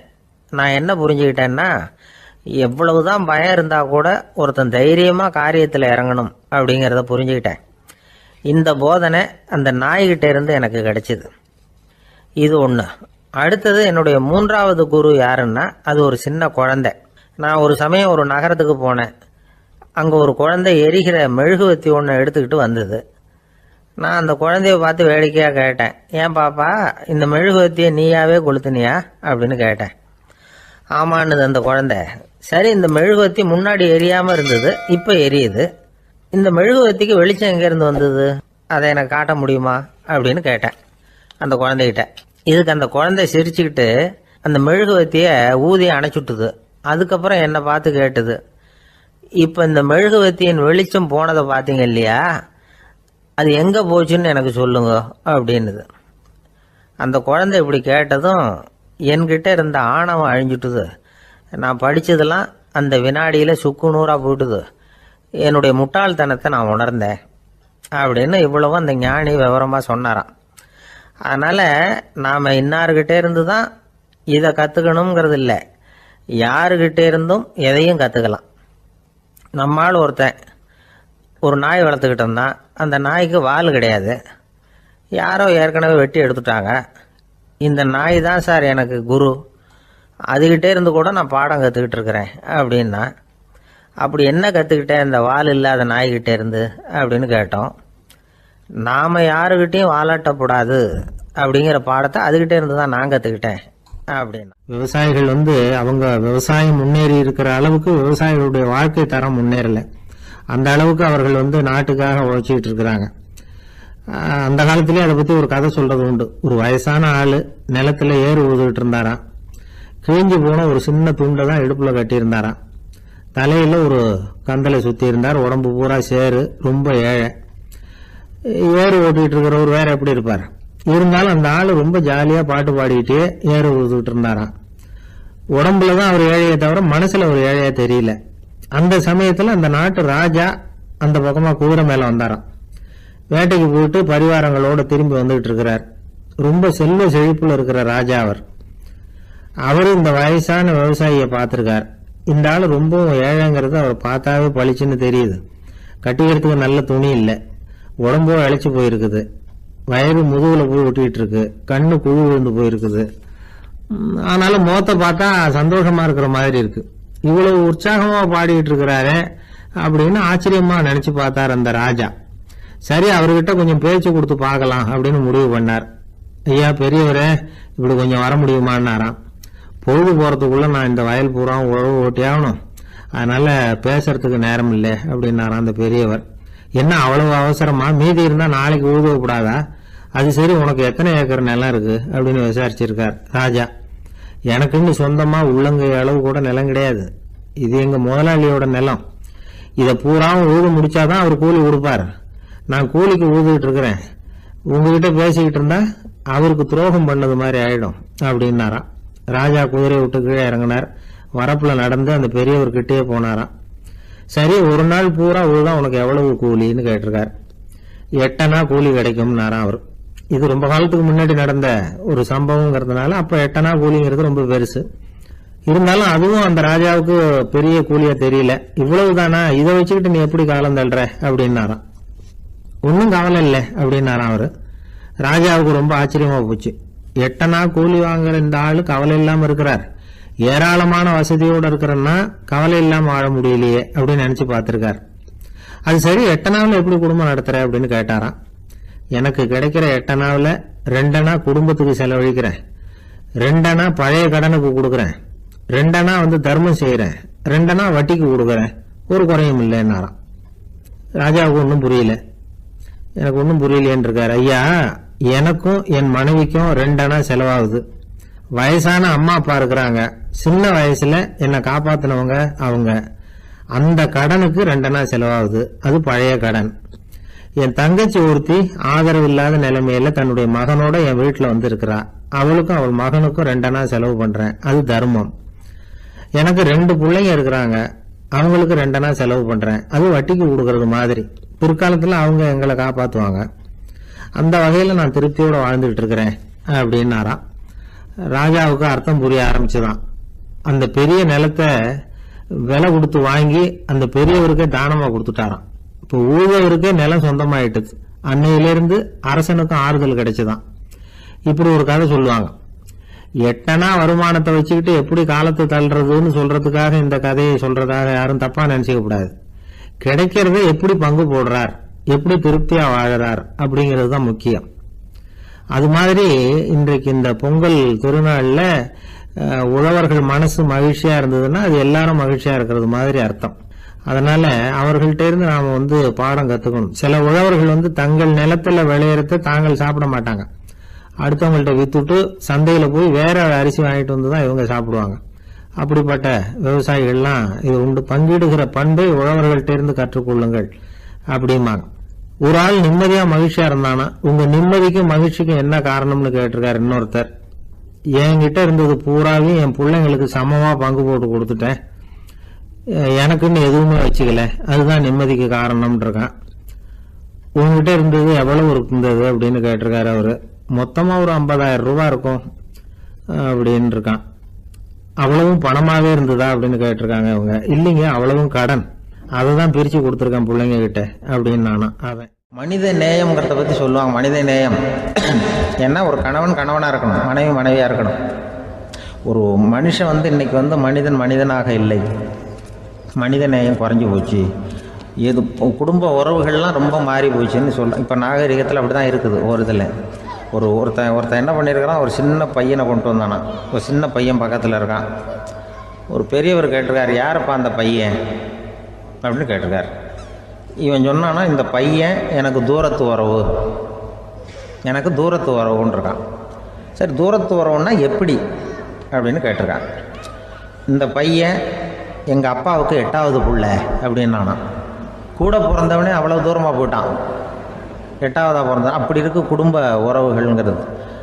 மனுஷனுக்கு வேல்யூ விஞ்ஞானம் எப்படி போட்டிருக்குன்னா, ஒரு மனித உடம்புல இருக்கிற கால்சியத்தை மட்டும் தனியாக எடுத்தால் ஒரு சின்ன ரூமுக்கு வெள்ளை அடிக்கலாமா. ஒரு மனுஷ உடம்புல இருக்கிற பாஸ்பரஸை மட்டும் தனியாக எடுத்தால் ஒரு 40 நெருப்பு குச்சி தயார் பண்ணலாம். ஒரு மனுஷ உடம்புல இருக்கிற இந்த கொழுப்பு சத்தை மட்டும் தனியாக எடுத்தால் ஒரு 7-8 சோப்பு கட்டி தயார் பண்ணலாம். அது மாதிரி ஒரு மனுஷ உடம்புல இருக்கிற இரும்பு சத்தை மட்டும் தனியாக எடுத்தால் ஒரு 2 அங்குல ஆணி 2 செய்யலாம். இவ்வளவுக்கும் விலை போட்டால் 42 ரூபா 50 காசு. இதுதான் மனுஷனுக்கு விஞ்ஞானம் போட்டிருக்கிற விலை. அது எப்போ அது ஒசரும்னா, அவன் மனுஷனாக இருக்கிற வரைக்கும் இருக்கிறப்ப. அதுவும் செத்து போனால் அதுவும் கிடையாது, செத்து போனால் அதுவும் குறைஞ்சிரும். மிருகங்களுக்கெல்லாம் அப்படி இல்லை, செத்ததுக்கு அப்புறம் விலை கூடும். அங்கெல்லாம் எல்லா ஊர்லேயும் பார்த்திங்கன்னா உயிர் கோழி 50 ரூபா, உரிச்ச கோழி 60 ரூபான்னு போட்டிருக்கோம். செத்ததுக்கு அப்புறம் 10 ரூபா அதிகம். மனுஷனை நீ உயிர் மனுஷன் 42 ரூபா 50 காசு, செத்ததுக்கு அப்புறம் 52 ரூபான்னா நீயே வச்சுக்கிடாது, எனக்கு இது கண்டுபிடும். அவன் எப்போ அவனுக்கு வேல்யூ கூடும்னா, மனிதன் மனிதனாக வாழும்பொழுது தான் வேல்யூ கூடும். குடும்பத்தில் அந்த அந்த பாசத்தோடு வாழணும்னு கடவுள்கிட்ட கேட்டு சொன்னாங்களே, அதுதான். இந்த சமூகங்கிறதும் ஒரு பெரிய குடும்பம்தான். அதனால தான் இந்த நாட்டுக்கு உள்ள பெருமையை எல்லாரும் ஒற்றுமையாக இருந்தால் எதையும் சாதிக்கலாம்ங்கிறது தான் இந்த நாட்டுக்கு உள்ள பெருமை. அப்படி நிரூபித்தோம். அதனால் சமூகங்கிறதும் ஒரு குடும்பம் மாதிரி இருக்கிறது தான் பெருசு. இப்போ சில இதெல்லாம் இப்போ ஜாதி மத வேறுபாடெல்லாம் நம்முடைய முன்னேற்றத்தை தடுக்கும். விலங்குகள் நம்மளோட மேலானது. அதான் ஒரு ஊரில் ஒரு சிவன் கோயில் இருந்து தான். சிவன் கோயிலில் அந்த புறாவெல்லாம் வளர்ந்துக்கிட்டு இருந்திருக்கு. அந்த மாடத்தில், சிவன் கோயில் மாடத்தில் புறாவெல்லாம் கூடியிருந்திருக்கு. உடனே அதுக்கு கும்பாபிஷேகம் பண்ணுறதுக்காக ஊரில் திட்டம் போட்டாங்க. சிவன் கோயிலுக்கு வெள்ளடிக்க ஆரம்பித்தாங்க. வர்ணம் பூச ஆரம்பித்ததும் அதுக்கு சாரம் கட்டுவாங்கள்ல, அந்த குச்சியெல்லாம் வச்சு சாரம் கட்டுவாங்க. உடனே இந்த புறாவெல்லாம் என்ன பண்ணிச்சான், இனிமேல் நம்ம இங்கே வெள்ளை அடிக்கிறாங்க, கும்பாபிஷேகம் வருது, நம்ம இங்கே குடியிருக்க முடியாது, எதிர்த்தாப்புல எங்கே போகலான்னு பார்த்துருக்கு. இந்த உயரம் கோபுரத்தில் இருந்த புறாவெல்லாம் எதிர்த்தாப்புல ஒரு மாதா கோயில் இருந்திருக்கு, சர்ச்சு. அங்கே சில மாடங்களில் புறாவெல்லாம் இருக்குது, சில மாடம் இருக்குது. உடனே நம்மளாம் அங்கே போய்டும் கொஞ்சம் காலத்துக்குன்னு எல்லாம் புறப்பட்டு இந்த மாதா கோயிலுக்கு போயிடுது. அங்கே போனால் அங்கே இருக்கிற புறாவோடு சேர்ந்து இதுவும் குடியிருந்துகிட்ருக்கு. கொஞ்ச நாள் என்னாச்சு, அங்கே கிறிஸ்மஸ் வந்துட்டுது. கிறிஸ்மஸ் வந்ததும் சரி இங்கேயும் வெள்ளடிக்க ஆரம்பிக்கிறாங்க. நம்ம மறுபடியும் எங்கடா போகிறதுன்னு பார்த்தா அங்கே இருக்கிற புறாவோட சேர்ந்து இதுவும் சேர்ந்து நேராக ஒரு பள்ளிவாசல் இருந்தது. எதுக்கு அங்கே இருக்கிற மாடத்தில் போய் அங்கே குடியேறிட்டுது எல்லாம். அங்கே போனால் அங்கே ரமலான் மாதம் ரம்ஜானுக்காக அதையும் புதுப்பிக்க ஆரம்பித்தாங்க. இது என்ன பண்ணுறதுன்னு சொல்லி இந்த 3 செட்டு புறாவும் சேர்ந்து என்ன பண்ணிச்சு, எங்கே போகலான்னு பார்த்தா மறுபடியும் அதுக்குள்ளே இந்த சிவன் கோயிலில் கும்பாபிஷேகம் முடிஞ்சிருக்கு. அங்கே போடுவோம் எல்லாருன்னு சொல்லி எல்லா புறாவும் அந்த சிவன் கோயிலுக்கு வந்துட்டுது. அங்கே போய் மாடத்தில் அதை குடியிருந்துட்டுது. அப்போ திடீர்னு ஒரு நாள் பார்த்தா ஒரே கலவரம் பூமியில் எல்லாம் ஒருத்தன் அருவாளை தூக்கிட்டு நிற்கிறான், குச்சி எடுத்து ஒருத்தனை சுட்டுக்கிறான். ஒரே கலவரம், சத்தம், ஒரே மத கலவரம் வந்துட்டுது ஊரில். அப்போது புறாவெல்லாம் மாடத்தில் இருந்துக்கிட்டு ஒரு குஞ்சு புறா அவங்க அம்மாட்ட கேட்டு தான், இது என்ன, இந்த மனுஷனுக்கு என்னாச்சு, அவன் கத்தியை தூக்கிட்டு நிற்கிறானே அப்படின்னு கேட்டு தான். ஒரு குஞ்சு புறா அவங்க அம்மாட்ட கேட்டுதான், அம்மா புறா. இப்போ அம்மா அந்த புறா சொல்லித்தான், மனுஷனுக்கு இப்போ மதம் பிடிச்சிருக்கு, அதான் கத்தியை தூக்கிட்டு நிற்கிறான் அப்படின்ருக்கு. இப்போ நமக்கெல்லாம் பிடிக்கலையே அப்படின்னு தான். அப்போ அந்த புறா சொல்லித்தான், அந்த பாருமா, நாம் இந்த சிவன் கோயிலில் இருந்தாலும் நமக்கு புறான்னு தான் பேர், இந்த மாதா கோயிலுக்கு போனாலும் நமக்கு புறான்னு தான் பேர், பள்ளிவாசலுக்கு போனாலும் நமக்கு புறான்னு தான் பேர். அந்த மனுஷன் அப்படி இல்லை. அவன் இங்கே இருக்கிற வரைக்கும் இந்துன்னு சொல்லுவான், அங்கே மாதா கோயில் இருந்தான்னா கிறிஸ்தவன்னு சொல்லுவான், பள்ளிவாசலில் இருந்தான்னா முஸ்லீம்னு சொல்லுவான். அப்போ குஞ்சு புறா அது என்ன இப்படி பண்ணுறாங்க மனுஷங்க, இப்போ அவங்கள விட நம்ம வசதி போல் இருக்க, நம்ம தேவலாம் போல் இருக்க அப்படின்னு தான் அந்த குஞ்சு புறா. அப்போ அந்த தாய் புறா சொல்லித்தான், உண்மைதான், அதனால தான் நம்ம மேலான இடத்துல இருக்கிறோம், அவன் கீழே நிற்கிறான் என்னமோ அப்படின்னு சொல்லித்தான். இதுதான் அந்த குடும்பம்ங்கிறது, சமுதாயம்ங்கிறது ஒரு பெரிய குடும்பம். அது இந்த புறாக்கிட்டேருந்து மனுஷன் கற்றுக்க வேண்டியிருக்கு. அப்படி இருக்குது இன்றைக்கி மனுஷனுடைய நிலைமை. அதை புரிஞ்சுக்கணும். அப்படி தான் ஒவ்வொரு இதுலேயும் நாம் நடந்து கொள்ள வேண்டியிருக்குது. மிருகங்கள்டேருந்து கற்றுக்கிற வாய்ப்பெல்லாம் இருக்குது. அப்படி சொல்லுவாங்க. ஒருத்தர் வேகமா வந்தார், அவசரமா ஒரு செய்தித்தாள் வாங்கினார், அதை விட வேகமா அங்கேயே நின்றுகிட்டு அதை புரட்டினார். ஒரு நிமிஷம் என்னத்தையும் ஆர்வமா பார்த்தார். அதுக்கப்புறம் நிதானமா பேப்பரை மடிச்சு வச்சுக்கிட்டு அவசரம் இல்லாம நடந்து போனார். அவர்கிட்ட மெதுவா போய், அப்படி என்னத்த சார் அவ்வளவு ஆர்வமா பாத்தீங்க அப்படின்னு கேட்டோம். கடையில பேப்பர் வாங்கின உடனே முதல் காரியமா அதை பாத்துருவேன் சார் அப்படின்னார். ஏன்னு கேட்டோம். அதுதான் சார் ராசி பலன், அதை பார்த்தாதான் எனக்கு எல்லாமே சரியா ஓடும் அப்படின்னார். அது சரி சார், ராசி பலன்ல என்ன போட்டிருக்கு அப்படிங்கறத பாக்குறீங்க, சரி அதுல போட்டிருக்கிறது பிரகாரம் அன்னைக்கு சரியா நடக்குதா அப்படின்னு கேட்டோம். நடக்குதா இல்லையான்னு எல்லாம் சரி பார்த்துட்டு இருக்க மாட்டேன் சார், காலையில அதை பார்க்கணும், அதுல ஒரு ஆவல், அவ்வளவுதான். கிட்டத்தட்ட எல்லாருமே இதே மாதிரி ஒரு ஆர்வத்துலதான் அதை பார்த்துட்டு இருக்கிறாங்க. ராசி பலன் பாக்குற பழக்கம் தமிழர்கள் கிட்ட ரொம்ப அதிகமா இருக்குதுங்கிறாரு ஒரு பேராசிரியர். அவர் எழுதியிருந்த ஒரு ஆய்வு கட்டுரை ஒண்ணு சமீபத்துல படிச்சோம். ராசி பலன் போடாம வர்ற நாளிதழ்கள் இங்க ரொம்ப குறைச்சல், அது போட்டாதான் அதிகமா விற்பனை ஆகுது. அதனால அதுல நம்பிக்கை இல்லாதவங்க கூட அதை போட்டுக்கிட்டு இருக்கிறாங்க. ரொம்ப வேடிக்கை சார், மெட்ராஸ்ல பேப்பர் வாங்கி தன்னோட ராசி பலன் பார்த்துட்டு பெங்களூர்ல ஓடுற குதிரை மேல பணம் கட்டுறவங்களும் உண்டு. ராசி பலன் பார்த்துட்டு லாட்டரி சீட் வாங்குறவங்களும் உண்டு. இந்தியாவில் அச்சாகிற மொத்த லாட்டரி சீட்ல 70% தமிழ்நாட்டுல தான் விற்பனை ஆகுதான். இது முன்னாடி இங்க அனுமதி இருந்த காலத்துல உள்ள கணக்கு. இப்பதான் அதை கட்டுப்பாடு பண்ணியாச்சு. வான் மண்டலம் பூ மண்டலத்தை பாதிக்கிறது உண்மைதான். அதை அறிவியல் பூர்வமா சிந்திக்கணும். அதை விட்டுட்டு இன்று நண்பரால் பண வரவு அப்படின்னு ராசி பலன் பார்த்துக்கிட்டு இருக்கிறோம். நம்முடைய நண்பன் இன்னைக்கு பணம் கொண்டாந்து கொடுக்க போறான்ங்கிறது ஆகாயத்துல உள்ள நட்சத்திரத்துக்கு எப்படி தெரியும்? அதுவும் இல்லாம இங்க உள்ள நண்பர்கள் எந்த காலத்துல பணம் கொண்டாந்து கொடுத்துருக்காங்க.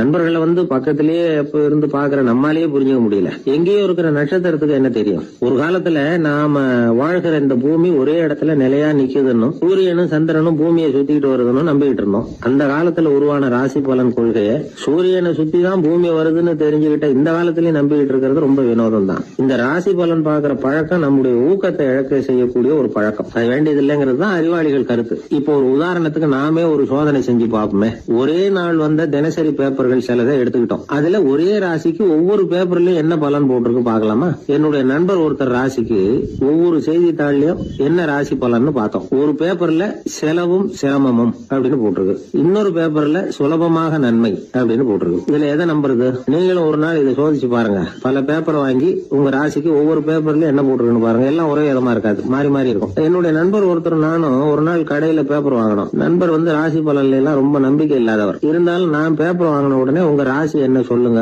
பலன் என்னன்னு பாக்கலாம்னு. அவர் சிரிச்சுக்கிட்டு அதெல்லாம் டூப்புங்க, அதை ஏன் பாக்குறீங்க, சும்மா சொல்லுங்கன்னு. என் ராசி தனுசு, அதுல பண வரவுன்னு போட்டிருக்கோம் அப்படின்னாரு. நான் பார்த்தேன், ஆச்சரியப்பட்டு போயிட்டேன். பண வரவுன்னு தான் போட்டிருக்கு சார், அது எப்படிங்க பார்க்காமலே கரெக்டா சொல்லிவிட்டீங்க அப்படின்னு கேட்டேன். அவர் மெதுவா கிட்ட வந்து காதோட காதா சொல்றாரு, அந்த பேப்பருக்கு தினமும் ராசி பலன் எழுதி கொடுக்கறதே நான் தான் சார் அப்படின்னாரு. அமெரிக்க ஜனாதிபதி ஆப்ரஹாம் லிங்கன் ஒரு நாள் தன்னோட கோச்சு வண்டியில தலைநகரான வாஷிங்டனுக்கு போயிட்டு இருக்கிறார். கோச்சு வண்டி ஒரு சாலையில போயிட்டு இருக்கு. அந்த சாலைக்கு ஒரு பக்கத்துல பயங்கரமான சதுப்பு நிலம். சதுப்பு நிலம்னா அது புதைகுழி, புதை மணல்ங்கிறோம்ல, அது மாதிரி. அந்த சதுப்பு நிலத்துல யாராவது மாட்டிக்கிட்டா அவ்வளவுதான், ஆளை கொஞ்சம் கொஞ்சமா உள்ள அமுக்கிவிடும்.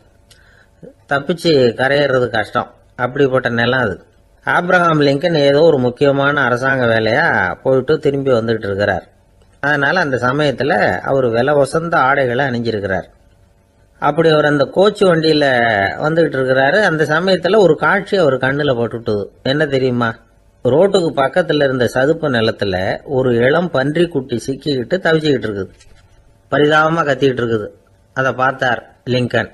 அவருக்கு என்ன மாதிரி ஆயிட்டுது. உடனே வண்டியை நிறுத்த சொன்னார். கீழே இறங்கினார். தன்னோட விலை வசந்த ஆடைகளை பத்தி லட்சியம் பண்ணவே இல்லை.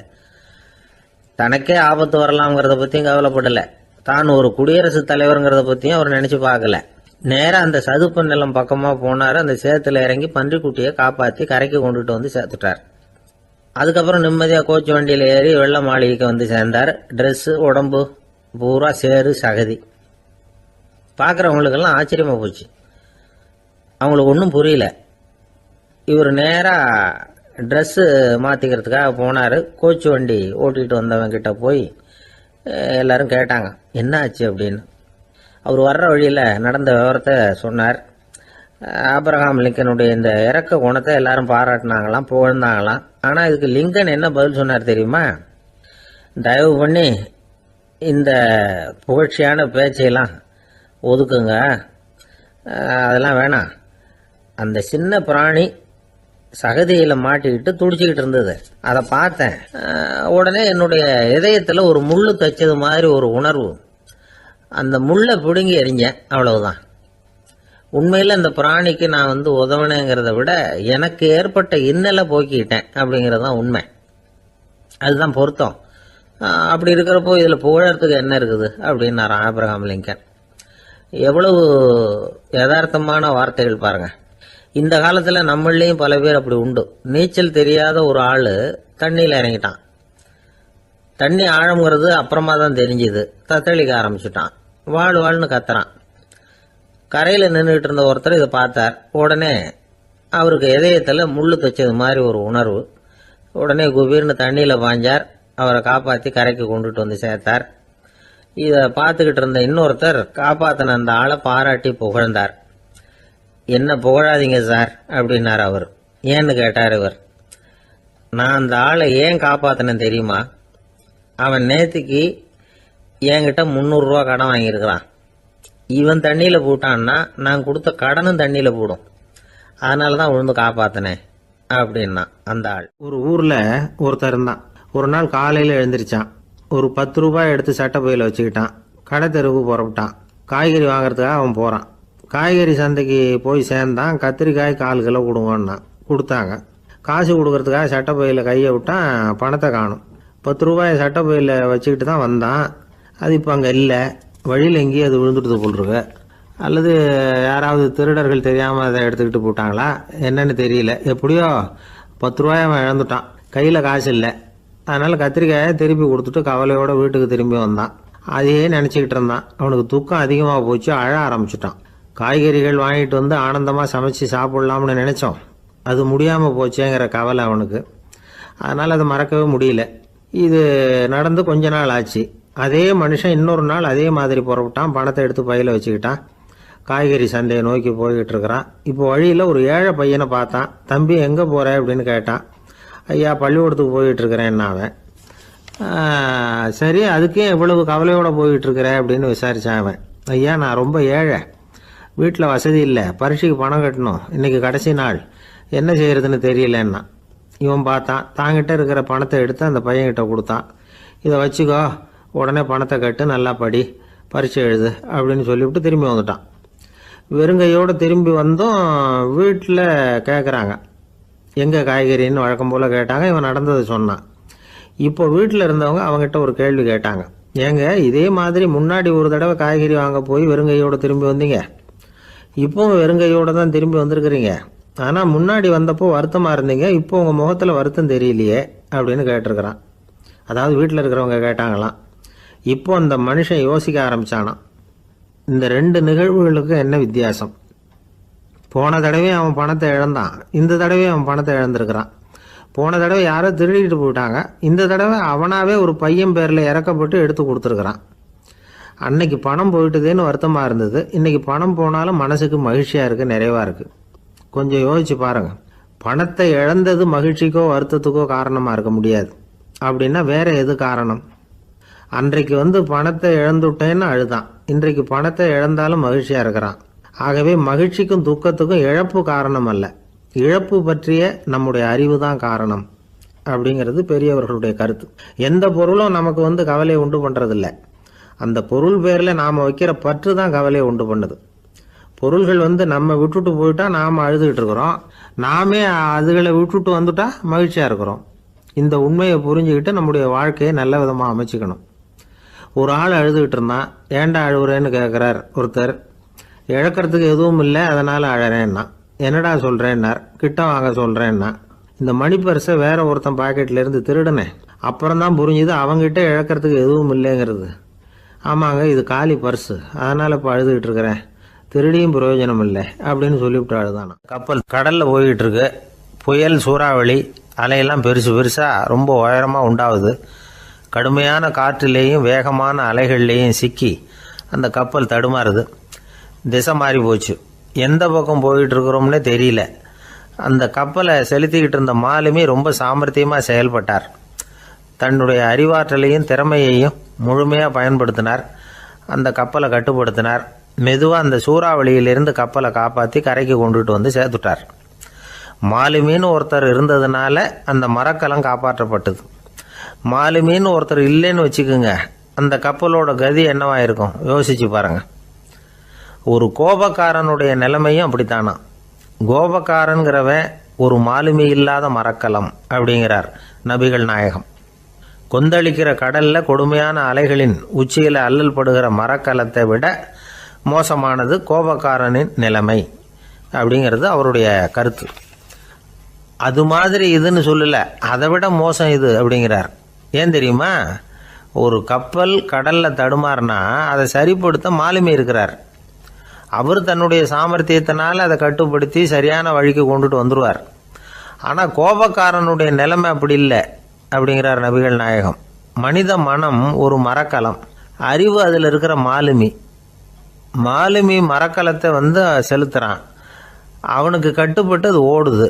ஆனால் கோபக்காரனுங்கிற மனுஷங்கிட்ட அறிவுங்கிற மாலுமி சரியாக வேலை செய்ய மாட்டான். ஏன்னா கோபம் அந்த மாலுமியின் கண்களை அவிச்சிரும், காதுகளை கேட்காம பண்ணிவிடும். கண்ணையும் காதையும் மூடிவிட்டு கப்பலை ஓட்டுனா எப்படி ஓட்டுறது? அதனால் கோபக்காரன் மாலுமி இல்லாத மரக்கலம். இடி மின்னலில் மாட்டிக்கிட்டு கஷ்டப்படுற கப்பல் மாதிரி கஷ்டப்படுறான். பெரியவங்கள்லாம் என்ன சொல்கிறாங்க?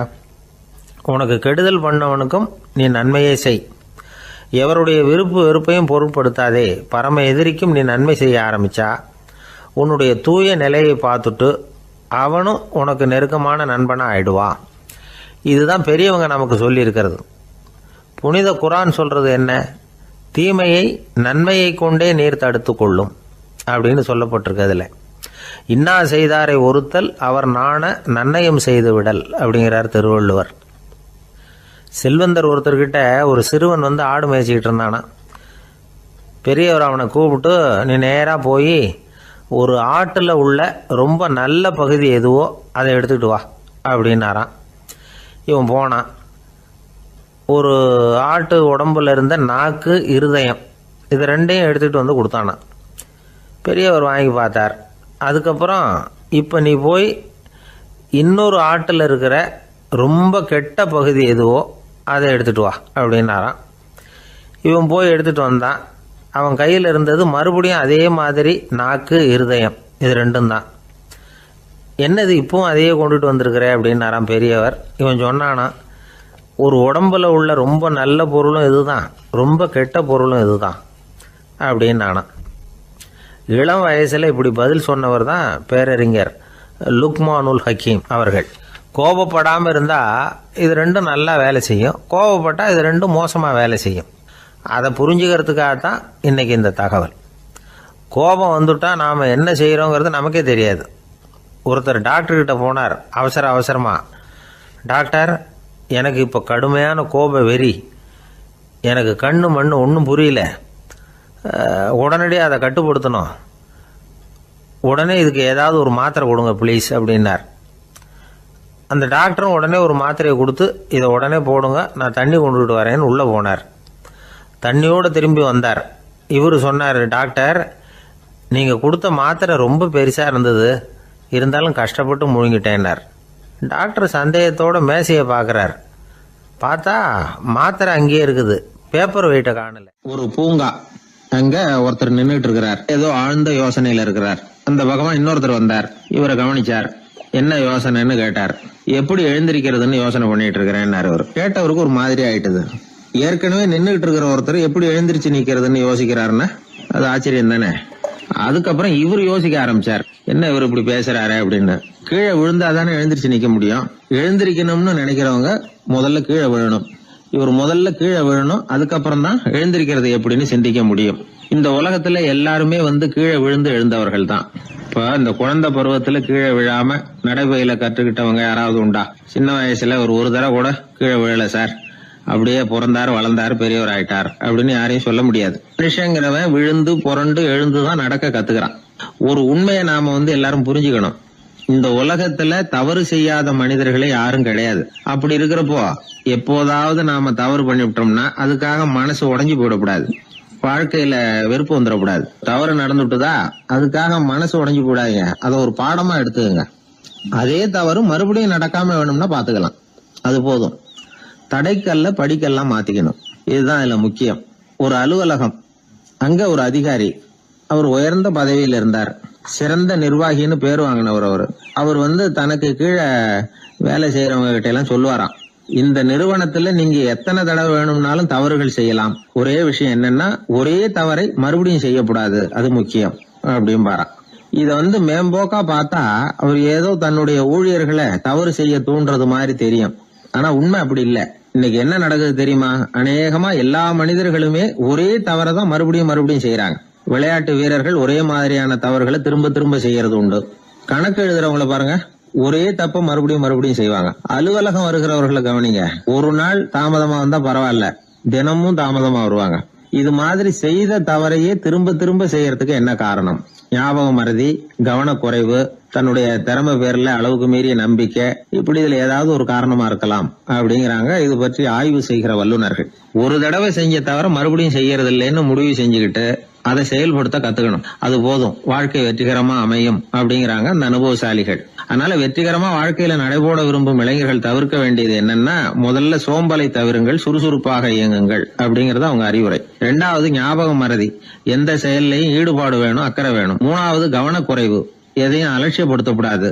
4வது என்னால முடியாதது எதுவுமே கிடையாது அப்படிங்கிற அளவுக்கு மீறிய நம்பிக்கை அது ஆபத்துல கொண்டு போய் விட்டுரும். முதல் தவறு உங்களுக்கு ஒரு பாடமா அமையணும். ஒரு மனிதர் அவர் தன்னுடைய 2 காதுலயும் கட்டு போட்டுக்கிட்டு வந்தார். அவருடைய நண்பர் அதை கவனிச்சுட்டாரு. என்ன சார் ஆச்சு, 2 காதுலயும் கட்டு போட்டுருக்கீங்களே அப்படின்னு விசாரிச்சார். ஒண்ணுமில்ல சார், வீட்டுல ரொம்ப ஆர்வமா டிவியில கிரிக்கெட் மேட்ச் பாத்துக்கிட்டு இருந்தேன். இப்போ என்னுடைய மனைவி துணிகளுக்கு அயன் பண்ணிட்டு இருந்தாங்க. அயன் பாக்ஸ் அப்படியே வச்சுட்டு அடுப்பங்கரைக்கு போயிட்டாங்க. அந்த சமயம் பார்த்து டெலிபோன் பண்ணி அடிச்சது. அவசரமா ஓடி போய் அதை எடுத்து காதுல வச்சேன். அப்பதான் தெரியும் அது அயன் பாக்ஸ்ங்கிற விஷயம். சூடா இருந்ததா, சுட்டு விட்டுது அப்படின்னாரு. ஒரு காது சரி சார், 2 காது ஏன் அப்படி ஆச்சு அப்படின்னு கேட்டார். அதே ஆளு மறுபடியும் போன் பண்ணா சார் அப்படின்னாரு. இவர் எவ்வளவு தூரம் யோசிச்சிருப்பாரு பாருங்க. தவறு மறுபடியும் நடக்கக்கூடாது. முதல் தவறு உங்களுக்கு ஒரு பாடமாக அமையட்டும் அப்படிங்கறது தான் இதுல இருந்து நாம தெரிந்து கொள்ள வேண்டிய கருத்து. அதனால தவறுகள் அதெல்லாம் தடைக்கெல்லாம் நினைக்க வேண்டாம், படிக்கெல்லாம் நினைப்போம். அப்படி நினைச்சோம்னா வாழ்க்கையில வெற்றி நிச்சயம். ஒரு ஊர்ல ஒரு கோயில் இருந்தது. ரொம்ப பழைய கோயில். உள்ள போறதுக்கே பயமா இருக்கும். எந்த நேரத்துல இடிஞ்சு விழுந்துருமோ அப்படிங்கிற பயம். அப்படி இருந்ததுனால யாரும் துணிஞ்சு சாமி கும்பிடுறதுக்கு அங்க போறதில்ல. கோயிலுக்கு வர்ற கூட்டம் கொஞ்சம் கொஞ்சமா குறைய ஆரம்பிச்சுட்டுது. கோயில் நிர்வாகிகள் எல்லாரும் கூடி உட்காந்து பேசினாங்க. என்ன பண்ணலாம்னு யோசனை பண்ணாங்க. எந்த இடம் மோசமா இருக்கோ அந்த இடத்த பழுது பார்த்தாங்க. அங்கே இங்கே வர்ணத்தை பூசி கொஞ்சம் அழகுபடுத்தி பார்த்தாங்க. ஏதோ இந்த ஊரில் கோயில்னு ஒன்று இருக்கு, அது மக்களுக்கு தெரியணும் அப்படிங்கிறதுக்காகத்தான் இப்படிலாம் பண்ணாங்க. இருந்தாலும் கோவில் இருக்கிற நிலைமை மக்களுக்கு தெரியும். அதனால் அங்கே வர்றது குறைச்சிக்கிட்டாங்க அவங்க. ஒரு கட்டத்தில் யாருமே வர்றதில்லை. நிலைமை அந்த அளவுக்கு ஆயிட்டுது. மறுபடியும் கோவில் நிர்வாகிகள் கூட்டம் நடந்தது. இந்த கூட்டம் கூட கோயிலுக்கு உள்ளே நடக்கலை. இடிஞ்சு விழுந்துருமோங்கிற பயம். அதனால் வெளியில தான் உட்காந்து கூட்டத்தை நடத்தினாங்க. ஏன்னா உள்ளே போகிறதுக்கு அவங்களுக்கும் துணிச்சல் கிடையாது. எந்த நேரமும் விழுந்துரும் போல இருந்தது அது. அது வழியாக போகிறவங்க கூட வேகமாக அந்த இடத்த கடந்து போக ஆரம்பிச்சிட்டாங்க. கோவில் நிர்வாகிகள் வெளியில் உட்காந்து கூட்டம் போட்டாங்க இல்லையா, அந்த கூட்டத்தில் 4 தீர்மானங்களை நிறைவேற்றினாங்க. அது என்ன 4 தீர்மானம்னா, முதல் தீர்மானம், இந்த கோவிலை இடிப்பது அப்படிங்கிற முடிவை இந்த கமிட்டி மிகவும் வருத்தத்துடன் ஏற்றுக்கொள்ளுகிறது அப்படின்னு நிறைவேற்றினாங்க.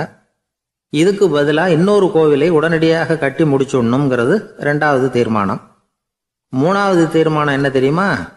பழைய கோவிலின் கதவுகள், அதிலிருந்து பிரித்து எடுக்கிற செங்கல், இதையே புது கோவில் கட்டுவதற்கு பயன்படுத்தி கொள்ள வேண்டியது.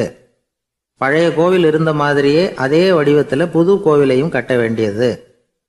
பழைய கோவிலின் அஸ்திவாரத்தை அப்படியே வச்சுக்கிட்டு அதுக்கு மேலே நாம் கோயிலை கட்டிக்க வேண்டியது.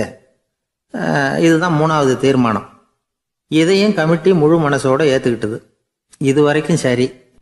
இப்போ அந்த கமிட்டி 4வதாக ஒரு முக்கியமான தீர்மானத்தை கொண்டுகிட்டு வந்து அதையும் ஏகமனதாக நிறைவேற்றி விட்டது. அது என்ன தீர்மானம்னா, புதிய கோவில் கட்டி முடிக்கிற வரைக்கும் பழைய கோவிலை இடிக்கிறதில்லை அப்படிங்கிற தீர்மானம். எப்படி இருக்குது பாருங்க இது. பழசை இடிக்காத வரையில் அதே இடத்துல புதுசாக எப்படி கட்ட முடியும்? பல விஷயங்களில் நாம் நடந்துக்கிற முறையும் இப்படி தான் இருக்குதான். வாழ்க்கையில் முன்னேறணும்னு ஆசைப்படுவோம். அதே நேரத்தில் அந்த முன்னேற்றத்துக்கு எது தடையாக இருக்கோ அதை விட்டு விடுறதுக்கும் மனசு வராது. வெளிநாட்டில் ஒரு பெரிய விருந்து நடந்துக்கிட்டு இருந்துதான். எல்லாரும் மது கோப்பையும் கையுமா அலைஞ்சிக்கிட்டு இருக்கிறாங்க. ஒருத்தர் மட்டும் கையில் எதுவும் இல்லாமல் ரொம்ப நல்ல பிள்ளையா சாதுவா ஒரு ஓரமாக தனியாக உட்காந்துருக்கிறார். அவர்கிட்ட நெருங்கி வாங்க மது சாப்பிடலாம் அப்படின்னு கூப்பிட்டாங்களாம். என்னை வற்புறுத்தாது